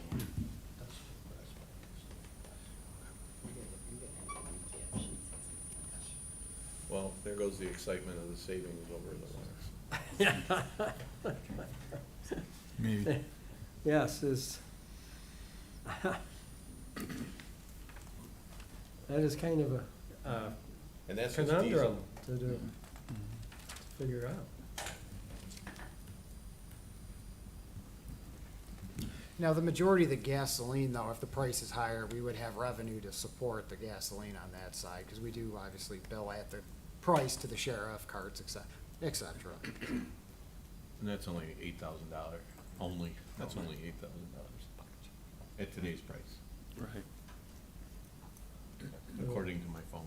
It'll be a surprise in their budget. We just need a bigger margin on what we sell. I gotta pay for those new pumps. We could get pump prices. I have a question. Yes, well, Not go ahead. associated What, to fuel, but did the road machinery, is that purchase of new equipment you didn't say new equipment, is that, would that fall under the capital? It would be under road machinery capital, it'd be in the H fund, though. So it'd be H 5130, road machinery, heavy equipment. So you wouldn't see that today, that would be part of the Okay. capital budget process. Could I ask a question and go outside the box for that for a minute? So are you aware of anything that is in this year's budget for the, as equipment wise, or anything that is being purchased that is also on the didn't make list for ARPA funding?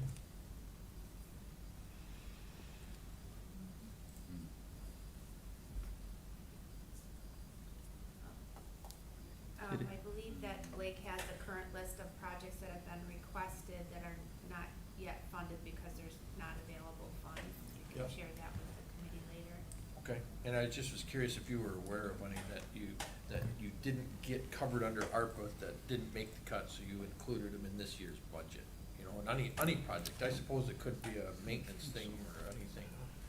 It's a question that I just wanted to pose to, in this budget, I guess, with the purchase of equipment, but also it could be extended to projects that are in this year's capital budget that otherwise could be funded under the ARPA if it was not selected under ARPA.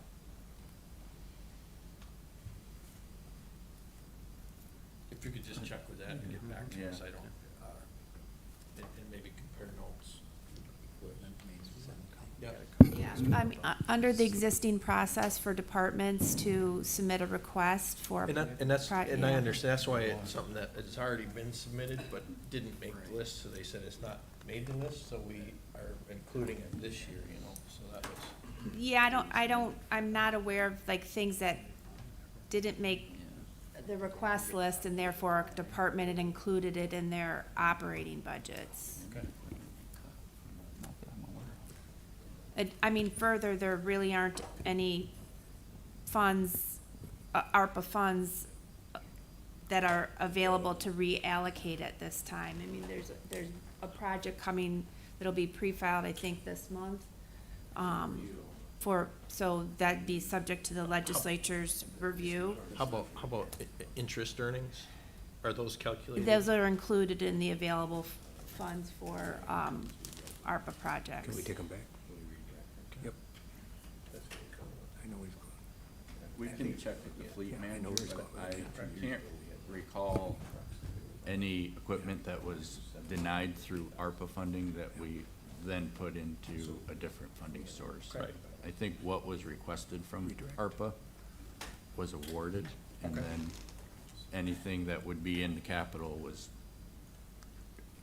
outside of what was sought for our. Thank you, and I wanted to see if there was anything that could be already streamlined a little, because you already had applied for it, but it was denied, but it is on the list, it could be accepted on that list, right? And that therefore taken off of the budget, so, just as a question.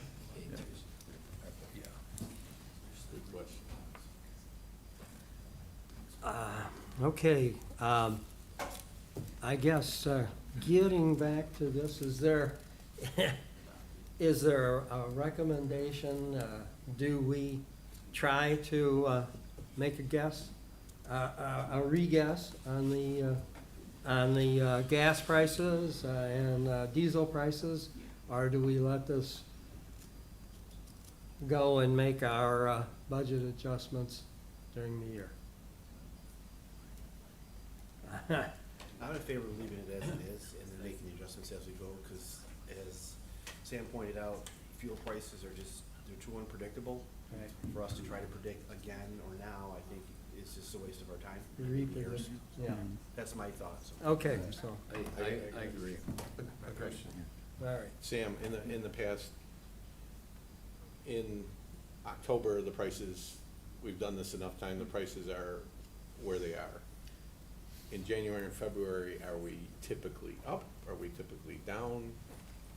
In winter, I mean, it's normally pretty much in the same area. 2 years ago where we had the big issues where it jumped almost immediately after the budget process over $1 a day. So by January, I knew we had possibly $1 million issue at that time, where Right. this year the jump hasn't been as, we haven't seen it, and it's fluctuating both ways, up and down at this time. But has it trended a reduction after, yeah, I know I'm asking a big ask here, but, you know, AAA can tell us 6 months from now what, we should call AAA, they can tell us what. There, yeah. You see what I'm asking? Yeah. After in the winter months, does it tend to come down or go up, or? Traditionally in the spring it has, but Gone again, that's, down. yeah, but Gone that's a down. very variable price, yes. Okay. And that also factors into some of the defund with the fuel escalation we get for projects, which even right now, the rock salt that we're talking about, we just brought in. Fuel pricing on that side's in our favor, so we're getting a reduction currently on the rock salt. So it's a very variable thing, that honestly would be my best guess, not based on any science or math, so.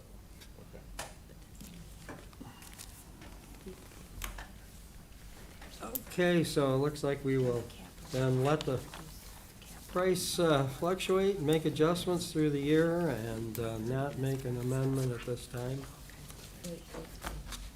So, let's, is that all of the questions on road machinery? Okay. My next tab here is debt service. Yeah, these are the principal and interest payments for bonds that were taken out for equipment purchases.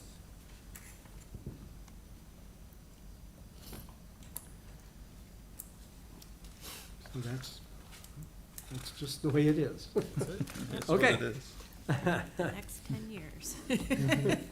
For how many? How many more years? However many years the bond's worth, I think it was initially a 10-year bond, That's what I thought. so. Okay.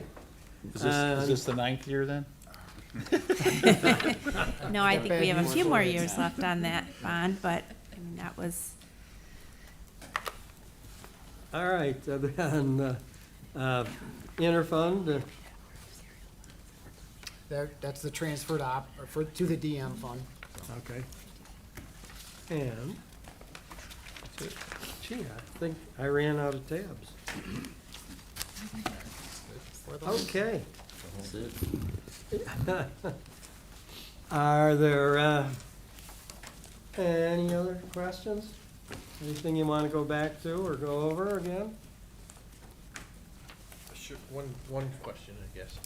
Of all the capital projects and purchases that you have this year, are they all absolutely necessary?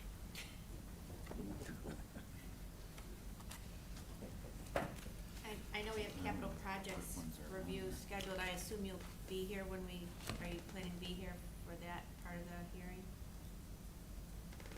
Yeah. It is now. Yeah. Okay, I can reserve the question until then, I guess. I didn't know, I wanna make sure you guys, if I had you here, I'd ask that question, so. Yeah, just not sure what is on the list. You'll have some homework then, you know We'll the give- questions coming. We'll give you a copy of Exhibit E during the break, so you Okay. can know what's included.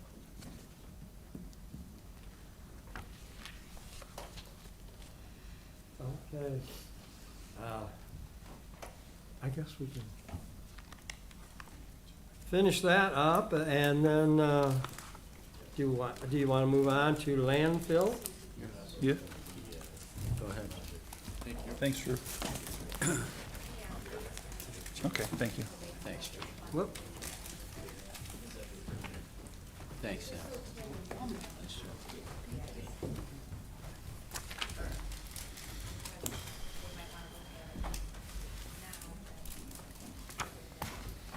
Or rather, environment.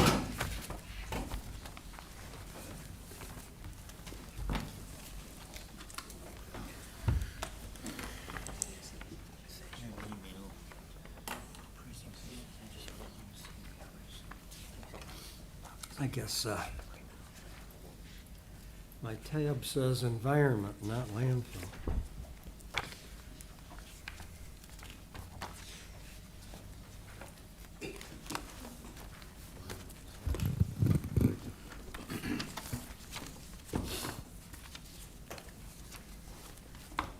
You lost a couple.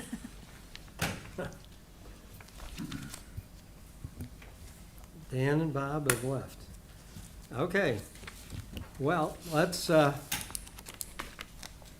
start with the environment with introductions. Aaron Gustafson, Deputy Director, Public Facilities Environment. Chad Marks, the accounting supervisor for the landfill. Very good. I see we are, we're reducing our number of FTEs. Yes. We've really only reduced it by one, and that was a fake one, if you will. And actually, 1.6 is what we really reduced it, because we are sharing that engineer with the highway. I heard you guys talking about that. Yes, we We're gonna talked pay about that. 0.4 of that. But what we did was reallocated a position for a retired supervisor we had. He was kind of double counted because he was a 60-40 position in his own right. So through some, rather than 60-40, apply him to recycling and landfill, we just made that a full FTE at a 60-40. So it, in the end, the way it shakes down, it gave us a whole position back because he was kind of counted twice in that scenario. I mean, you remember, can you explain that any better? Well, It's weird. This is more Keith. Yeah. Keith's retirement. Okay. Because that came off, chip came off anyways. So Mhm. this was And you can see, if you look, we had an employee last year. We actually added an FTE because we had an employee in limbo who ended up leaving. So we added an FTE, hired someone, and then when that employee left, we took that FTE out. So there's another loss and gain that all happened during the budget season last year. So Aaron, what are your number of open positions currently? I have 4.4 FTE open positions. My old sanitation supervisor, senior account clerk position, current sanitation, transfer station supervisor, and the current MEO that are open right now on the books. They're all gonna get filled. And then that .4 is the engineer. In fact, I think hopefully we're interviewing next week for the senior account clerk position. Okay, thank you. Question on the FTEs, if I could. Yes. It kind of has a rolling average. Have you been minus 3 employees, 4 employees throughout the year or time, or? As a rolling average, I'd say we've been minus about 3 because we had some people coming in and out all year. The account clerk we've had on the books for a year, trying to get a test and get someone and get approved applications. We have those now, we're moving forward. And then fill my old position, which we are working with HR on, that they had some new qualifications for the posting, and we're working through that to get that put out. Will that create another opening Potentially, if it's in-house? yeah, potentially. So could, the transfer station supervisor, you know. I hope some of those do, to be honest. Right, yeah, it'd be good if it did, I suppose, but. Yeah. Thank you. Thank you for that question. Any other questions on the FTEs? Then, right, I'll move on to the environment landfill tab. Let's see, yeah.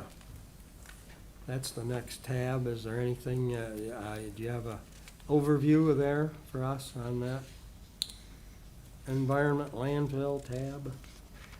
Well, you can see, it's the overview of all our points. In the end, we're reducing our expenditures, and we are gonna increase some revenue. We are gonna try to increase some prices. A lot of that's due to, you know, as we get through the department tabs, or the sub-organization tabs, we'll explain more of that, but Okay. certainly some of it's contractual costs, employee costs, and some other gains and losses in recycling and whatnot. All right. Then, closed landfills? So that account, you can see, our personnel went up just slightly. Has a lot to do just with the accepted contract. The contractor, if you see, went down, and that's because a few years ago, we had over budgeted for some lab work that we haven't ever really used.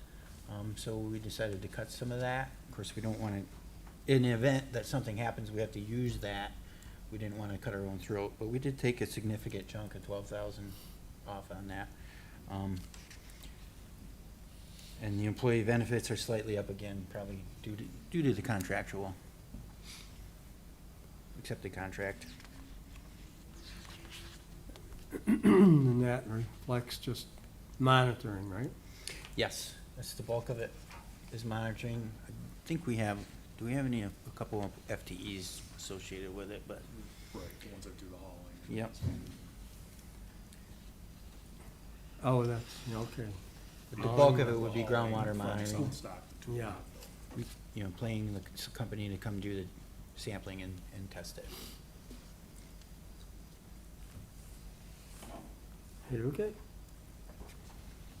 Any questions about the closed landfills? John? Yes. Quick question. Guys, overtime pay up 50%. Is there a reason for that? On the closed landfill?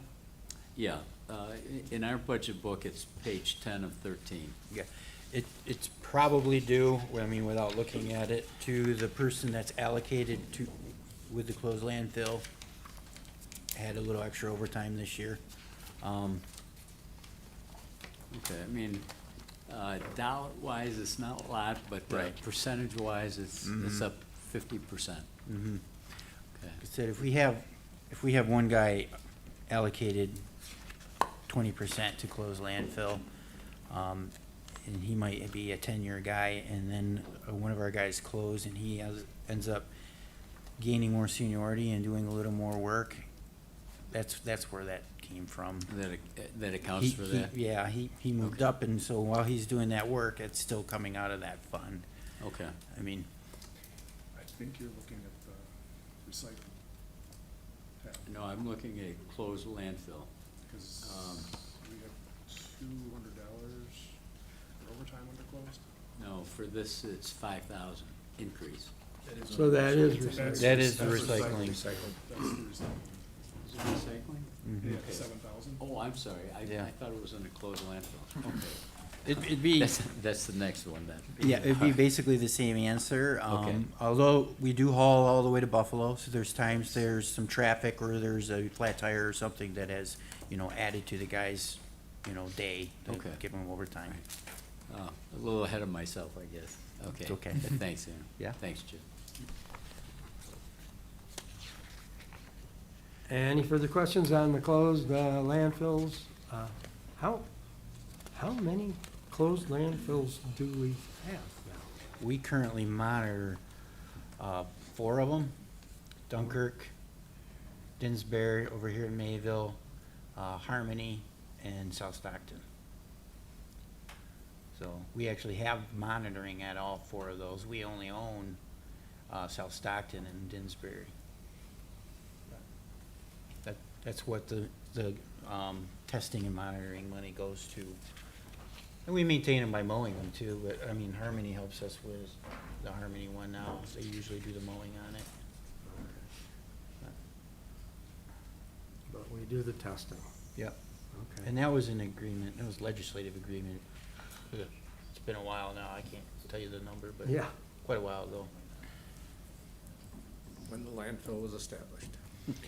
Yeah, I think some of it was at that point. Yeah. I know there's been some additions for the testing costs, because the county's generally more capable of taking on some of those costs than a small town. It's, we're in the testing business, so, or supervising the testing anyway, so. Oh, yeah. Okay, any further questions on the closed landfills? Then, move on to, recycling.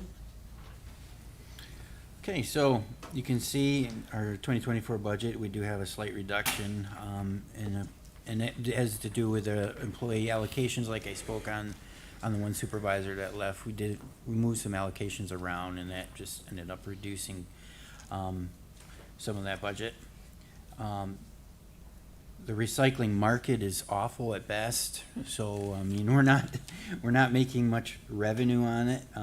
So if you can see our down in the revenue side, we're down.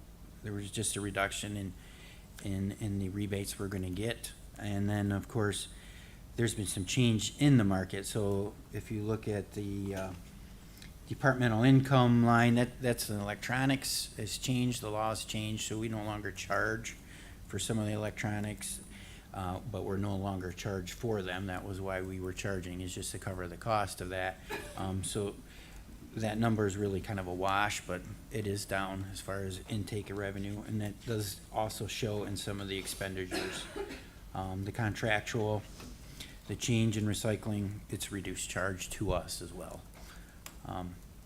And of course, the employee benefits, the gas being post-return, there's less charges thus far this year anyways. I mean, last year we were hit pretty hard with the Gatsby.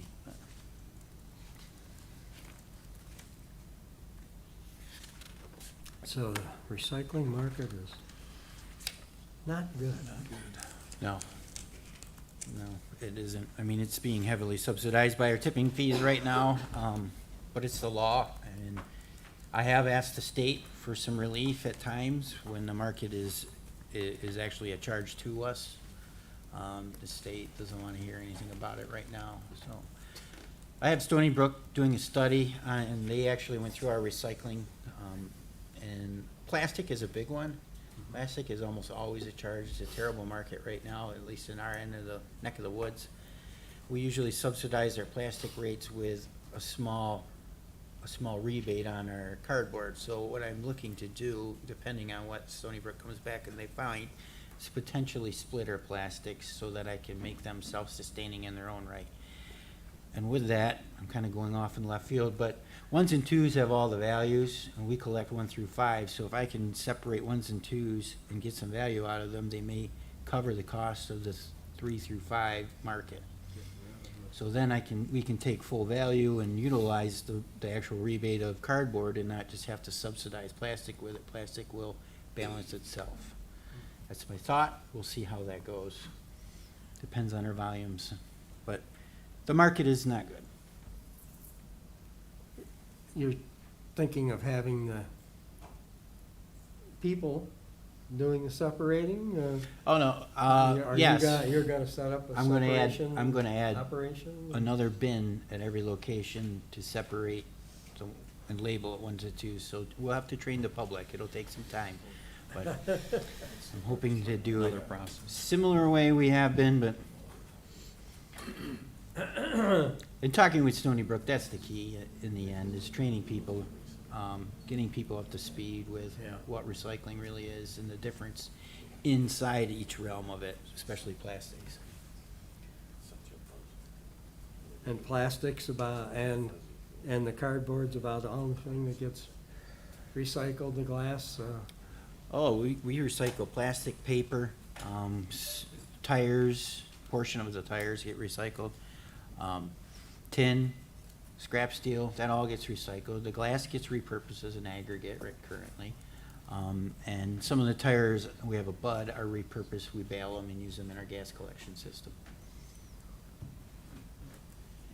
So everything is getting reused or recycled, not thrown away. that's good. Mr. Chair, I have a question. Yes. This is related to the North County transfer. Yes. It used to be where you put all your recyclables, it used to be covered. It used to Yeah. be in there. Is that back up, or is that gonna stay open like that? I'd like to eventually, potentially put something a little more solid over top of those. We don't have them really at any other facility. It's not necessarily needed. It was nice, I know, to It keep was the really wind nice in and the in snow off winter of. and the snow and the rain and stuff was great. But so. when they were originally installed, they were set on the ground, and the salt and weather just beat the snot out of them. As you're probably well aware, one of them went a while ago, and then the other one, it became a hazard, so we had to take it down. I do have that on the wish list for some updates at North County to do something with that. Just curious, because it was really nice convenience to Mhm. have that. Yeah, I got a few items I'd like to do at North County, besides upkeep, but a few changes I think we're gonna try to implement here in the next few years. Great, thank you. Mhm.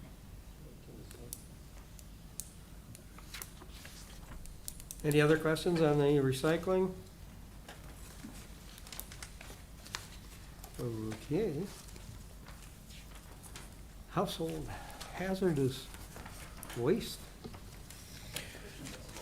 All right, well, so we reduced the overtime budget, but we had to increase some of the contractual because we have a new contractor that comes in and runs the program for us. The old contractor we had for years was extremely cheap. I don't think they're allowed to do business in any state anymore, though, so they did us well, but they were a different type of contractor, if you will. The new one is quite a bit more expensive, on the up and up, and of course with some new laws, the paint reclamation law, paint care, there's an added service that they have to pay for too. So with that, we added a little bit of contractual just to cover the additional cost that they're charging us for every event. And we may drop back to 2 events to meet even that demand a year rather than the 3. We certainly rotate it so we cover all aspects of the county within a couple of years, but and of course the GASP portion is all tied to employee benefits this year. The paint recycling, which one is it? Sherwin-Williams? Sherwin-Williams is- Television that they, Yeah. do they really, or is that? They were, I mean, they all were taking it. I you know. tried taking some paint back to Sherwin-Williams and locally, I think it was, they didn't. Really? They have been. Really? Yeah, I mean, they might have found out it's a big event. I mean, more people need to get on board with it. More private customers, more producers need to get on board with it. Sherman-Williams was big with it. Yeah. But they need to get, Walmart, they need to get Home Depot, they need to get True Value, or any of these guys that are selling paint on board with it. That's what makes sense. Yeah. Well, certainly the big box companies should have avenues for it, you know? Yes, you would think so. There's a lot of half-full paint cans. Well, the latex you can still cute, Jed. put kitty litter in, let it dry Or out, sand, you and could throw put it sand away. in there. Sand? Yeah, really, anything to dry it Not out, salt. stop it up, but Little shot. don't bring the oil paste like that. And the aerosol, of course, still has to go to hazardous, because of the aerosol. Okay. Any further questions on? Mr. Chairman, are Yes. we required to run a hazardous waste program, or is it just something we opt to do? I believe the state requires us to have some form of hazardous waste program. Okay, and Some is that, I'm sorry, go ahead. Some people have a year-round hazardous waste site. We've elected for years to just offer different collection events. Mhm. And it seems to, we have very similar numbers most years. It seems to really meet the demand of the area. It's worked well for us so Yeah, far. yeah, definitely a good thing. Excuse me, I Plus- just didn't know if it was, if that was mandated to us or just something that, Yeah. that this county just opted to do. The state, so. state wants everyone to offer that. Sure, In sure. and out. And of course, private companies, you know, Cummings does it every year too. Mhm. There are a lot of different private entities across the state offer it as well. Yeah, thank you. Thanks for that question. Any further questions on hazardous waste? Okay, debt service. There's not a whole lot there. I mean, we're paying down our bonds, and so the interest Yeah. rate's gotten a little lower, and that's the savings. Oh. Okay. Any further questions from the committee or committees about the, okay, I have one question. oh, good. Aaron, you indicate in your revenue for the landfill that you are projecting rate increases Yes. for commercial customers. How has that been, is that news out yet? Your commercial customers aware of this? Coming, it's in his email. I actually have it copied for you and PJ if you'd like, but I wanted to share it with my director first. Okay. And it was just approved by the members of the commission last night that Okay. were present. And do you anticipate, what type of reaction do you anticipate from your commercial customers? I don't see any reaction of any consequence at all. I think they probably see it coming. I have reached out to a warning to some of our municipal customers, especially on the municipal sludge end of things, because that is one I wanted to raise $1. I haven't raised sludge in 12 years. Just, they're on a balanced budget just like we are, so I wanted them to know. Yes. As a professional courtesy. And that's why I want to get it out soon, potentially this month. If everyone wants to take a look at it today, I'll have it out, Tuesday, I think is the last filing date of this month. And we can get it on the docket. So that our customers have a few months to see it. You know, we'll send something out in our regular emails too, once it's approved. Well, several reactions. First of all, I appreciate you wanting to get it out early because as you indicate, our customers have budgets that they have to operate under as well. So I appreciate getting that out early. And I also appreciate you and the commission looking favorably at raising the rates because the fund balance for the landfill needs some additional. We can't continue to operate the landfill at a loss. So I commend you for taking the step, and I anticipate that your information you're gonna share is gonna indicate how long it's been since we've made some of these changes, as you indicate for the sludge. And the reasonableness of the increased cost, I also anticipate, knowing you well, that you're not looking to take advantage of the situation. But certainly with inflation going as it has gone and is continuing to go, I'm sure in anticipation that your proposed increases are reasonable. So thank you on both counts. You're welcome. I could say you're right on, spot on.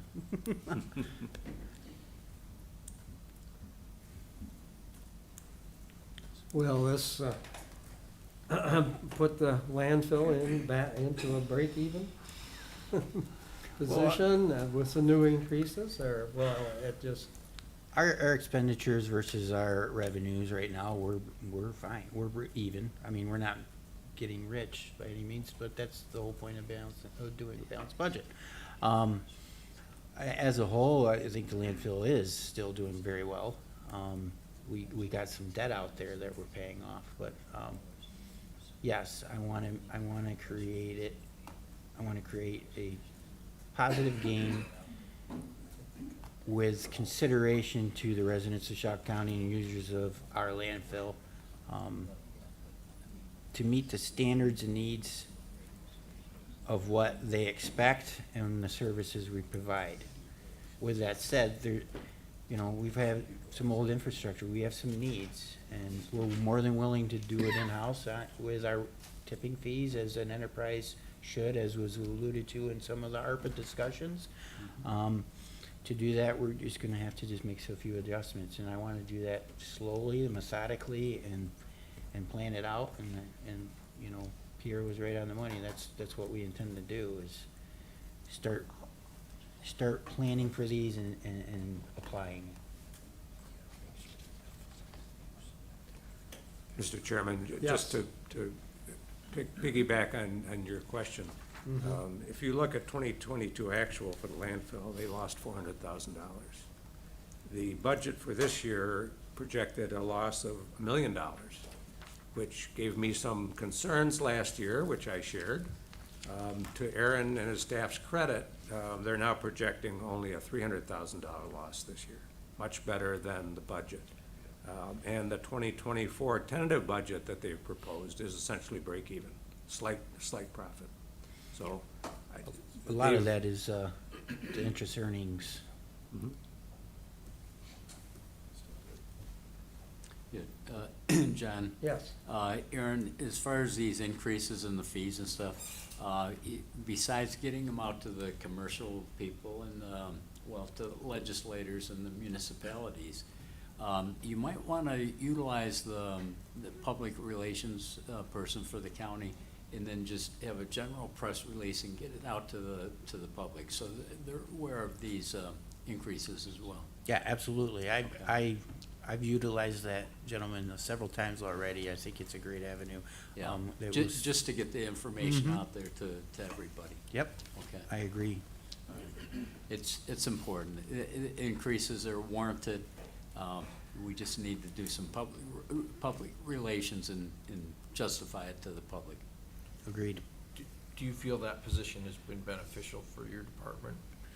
Yes, for our department, for some of the things we've dealt with this year, I think that position has been very beneficial for us. Thank you. I would like to actually utilize it potentially even a little more. For sorting plastic. I'll use any of you for that. Yes, there you go. Well, he can help That's good news. educate the public. Sure. That's Yeah. exactly what my Yeah. intent is, to just, even if it's redundant every year, just put some information out to explain how to recycle cardboard, what's paper, what's not, The ones and twos. Ones and twos are, yeah, are the prime moneymaker in plastic, yep. Okay. Does that wrap it up? Any further questions? Is this a 1, a 2, a 3, a 4, or a 5? It's probably PET, it's probably a 1. All of these are. But that's also Yeah, recyclable, it's recyclable. stamped, Or- Yeah, nickel. yeah, yeah. Look on the bottom. Get your money there. You Tip can Look on the bottom. Tip it Just up tip and it look right on the over and bottom. look on the bottom. Tip it right up now. upside down. I already Scudder, did that. and like, I take back my question. There's a deposit. Polyethylene triethylate, I think it is. It's probably PET. How about the cap? I'm just kidding. The cap is probably HDP. cap goes with the bottle. Okay. John, I just have Yes. one comment. Yes, In completing my please. first year budget here with the county, number one, I would like to thank all my department heads and Sam for the job that they've done in helping me and guiding me through this, and also the support of everybody in the legislature for their support for the DPF. And if there's anything more that we can do, I'm here to help. Thank you. Tim, you started just before the budget last year, didn't you? Yeah. Like, Well, it was like September, the end of September, okay, so. yeah, a couple weeks before the budget. Right. Last year you went like this a lot. Yeah. Not so much this year. Well, Tim, since you opened that door, Uh-oh. I'll jump through it. I'd like to thank you for the work that you've done this year, because from my end of the telescope, it's become very clear that you are expecting your department heads to do their jobs, and you are supporting them, helping them, assisting them when it's appropriate. But your department heads, I think, have done a fabulous job this past year. And I give you a lot of credit for enabling them to do that and assisting them in doing that. So thank you. Thank you. Really, nice job. I would add that I've been in the county a long time, and I think Tim has come in and done an outstanding job. His rapport with not only our department, but across departments has been outstanding. I think he's doing a super job, and again, like everyone else, I commend you on what you've done. I appreciate him as our director, and I look forward to a few more years working with him. Thank you. Our thanks, but no pay increase. Yeah, The thanks is a lot better, Tim. Thanks. I can see what his rate is. Yeah.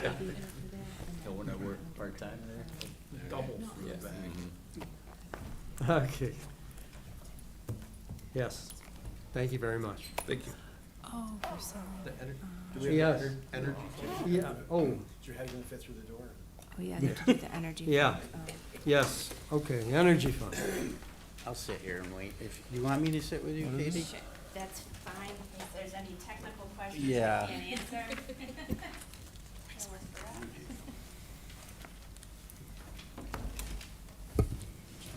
So that should be just within the, if you don't have a separate tab for the energy fund, it's within the, under environment or DPF. It's under environment. I didn't see it in there.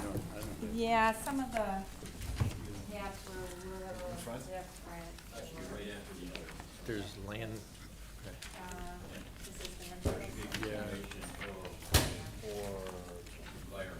Okay, okay, yeah, serial bonds, okay. Energy, Started in the right- 24, trying to find it here.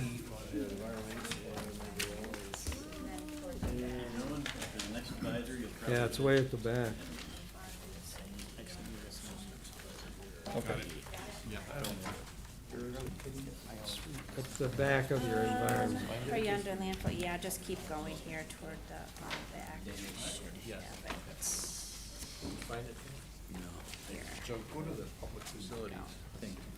So does that have the current price and what we want? And then it's just the last thing. Okay. And then there's a detail. You know, we have a, Yeah, I'll print it off. Flip one more, I think is what so the EE fund, that is the energy plant fund. Now that we've kind of changed our model, there's not much to the budget, so to speak, but we do have, I'm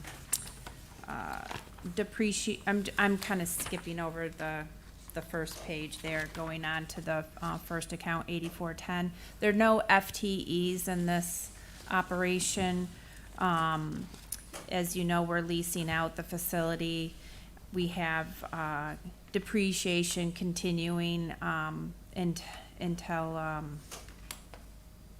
guess, until the bonds are paid out. And then we get a lease payment from the operator as the revenue. And a little bit of interest earnings also applied to this fund, like all funds. And then the next page, 9710, that's the debt service interest payment on the bonds outstanding. I think we have I had the schedule, I just came across it the other day. The first 10 years of the 20-year lease includes debt service, so overall, you may see that there's a little bit of a surplus of $27,000, but the principal payment is paid off the balance sheet, so it reduces the long-term liability, but the interest is recorded as an expense in the operating fund, so that $27-some thousand, you know, we do need that cash retained to help the principal payment, because that is a cash payment, so, and then under, yeah, so that's kind of about it. I don't know if there's any questions on the operation, then I would defer to Aaron. Yes, Dan. So, sure, so under the contractual, you have an overage this year is projected. Is that because of production? I mean, are we seeing more production and have more? So last year we budgeted 701 and we're projected to have 773, so an overage of 72,138. It was just based on our actual expenses. I think we might have had some, no. You know, and then this year I see our tentative is back to 703. Can we assume we may see an over projection again? I didn't know if that was associated with production, and the more we add to the landfill, we have more production, right, or no? No, it's the, in the .4s.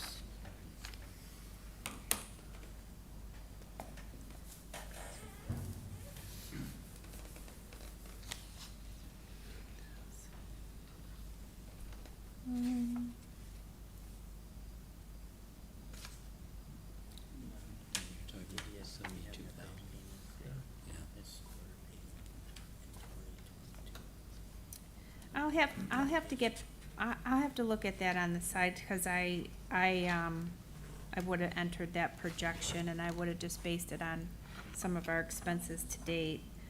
Generally speaking, that's depreciation. I just noticed there's a difference there, and then you went back down to the bottom. So you know, was it a one-time thing? Is it not enough to actually keep that up to where that was, or I just was curious, because It went up about 72,000. maybe it's a mistake. I don't know. But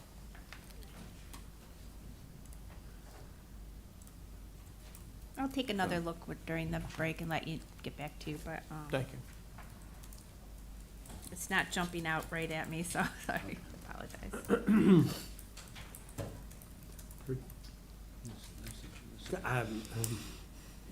Production, and the production of the gas is, that's all going, right? Yeah, there, It doesn't matter what it is. Yeah, We're 'cause still getting the one. we we're get getting a million, flat rate fixed whatever. lease payment. Now, Yeah. we do get a small, it's not even, we call it a royalty, but it's not a royalty off of the gas they produce. It's a royalty off the gas we give them by volume. It's just a small amount right now per quarter. When we reach the 10-year mark and our debts are paid off, it will flip-flop. We will lose a fixed lease payment, and we will gain a lot more on that royalty payment off the gas we give them. We're essentially just selling them the raw landfill gas, which was a very good idea, rather than pay for ride the market with them, even though the market's real good right now. But yes, the RNG plant is running. It's been running very constant lately, not very many shutdowns. Management of the well field, we're working with them on right now. There's been some stuff, but All in all, they're running, they're making money. They've been adding a lot of stuff to the well field itself for their gain, which potentially is our gain as well. Yeah. I think we have some very good renegotiated agreements that have good protection for the county right now, so things are at an even keel. It's taken a looking lot like of that work. was a real good, Yeah, I was just at conference, well, beginning of this last week, and, there's a lot of RNG plants going up across the state. And a lot of those people are already looking to us and asking us a lot of questions, contractual questions, process questions. I mean, some of the people that are putting the plants on, like Awaga Energy, was asking us questions. We were on the cutting edge of that, and we had some growing pains, but it's going okay. And as long as we can keep those fixed lease payments coming on a regular basis, we should be in good shape. We're almost 7 years through that 10 years, so, and we're paid up to date now. time flies. Yeah. That's correct, right? I mean, All right, thank you. Sorry, I forgot this. Didn't have a tab. Thank you for keeping me in line. Okay. All right. Now, does that complete our morning? I just wanted to put another point on the board really quickly for Tim.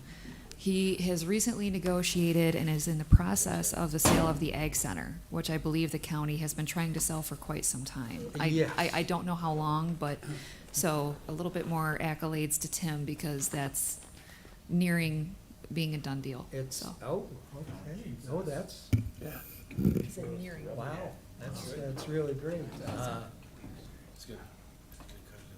We're not gonna make millions on it, I suppose, but if we get rid of it. Selling price, asking price was $109,000. $109,900, I think it is. A tenth of a million. Is it gonna be a business, or we don't know, or it's not, that's not. It's gonna for be something publication? good. I just as soon hold off as far Okay. as making that public until Yeah, good, everything is finalized and. And thank you for not telling us. yeah. It's a good thing. It'll It's gonna be, good.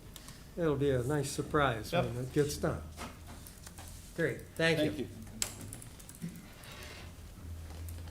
Salt storage. Thanks, Tim. It's gonna, Yeah, Okay. got it for you.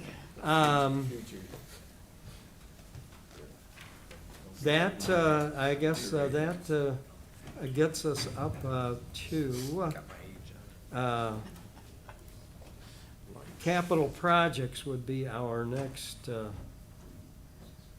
item, and, After the break. yeah, After lunch? after lunch, right? Right. Good. Okay, it's 11:53, it's, how about, so can we reconvene at 1? You have to get a hold of Walsh and let him know he's on deck at 1 instead of 1:30. As long as they can be here.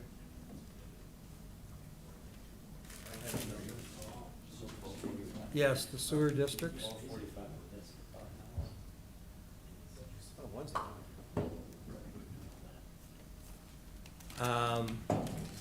Can we attempt to get a hold of, I can we can email the sewer district directors and let them know to kind of bump their time slot up a half an hour at least. It sounds like we might have more discussion on capital projects than usual, or should, oh, okay. All right. or Well, I'll maybe- ask them maybe to we come won't by. have to bump them up, maybe. Well, I'll bump them up, ask them to come by about, 2 o'clock, to 1:30. if they're gonna start up at 1, Tom's not scheduled at 2:30, so if we ask them to come at 1:45, that sound good? Okay. All right, so we're gonna meet back here at 1 o'clock and discuss capital projects. Matt Allbeck. And I don't know who. Okay. Well, Pierre will. Talk about that new salt barn. Tampia will probably be the water district.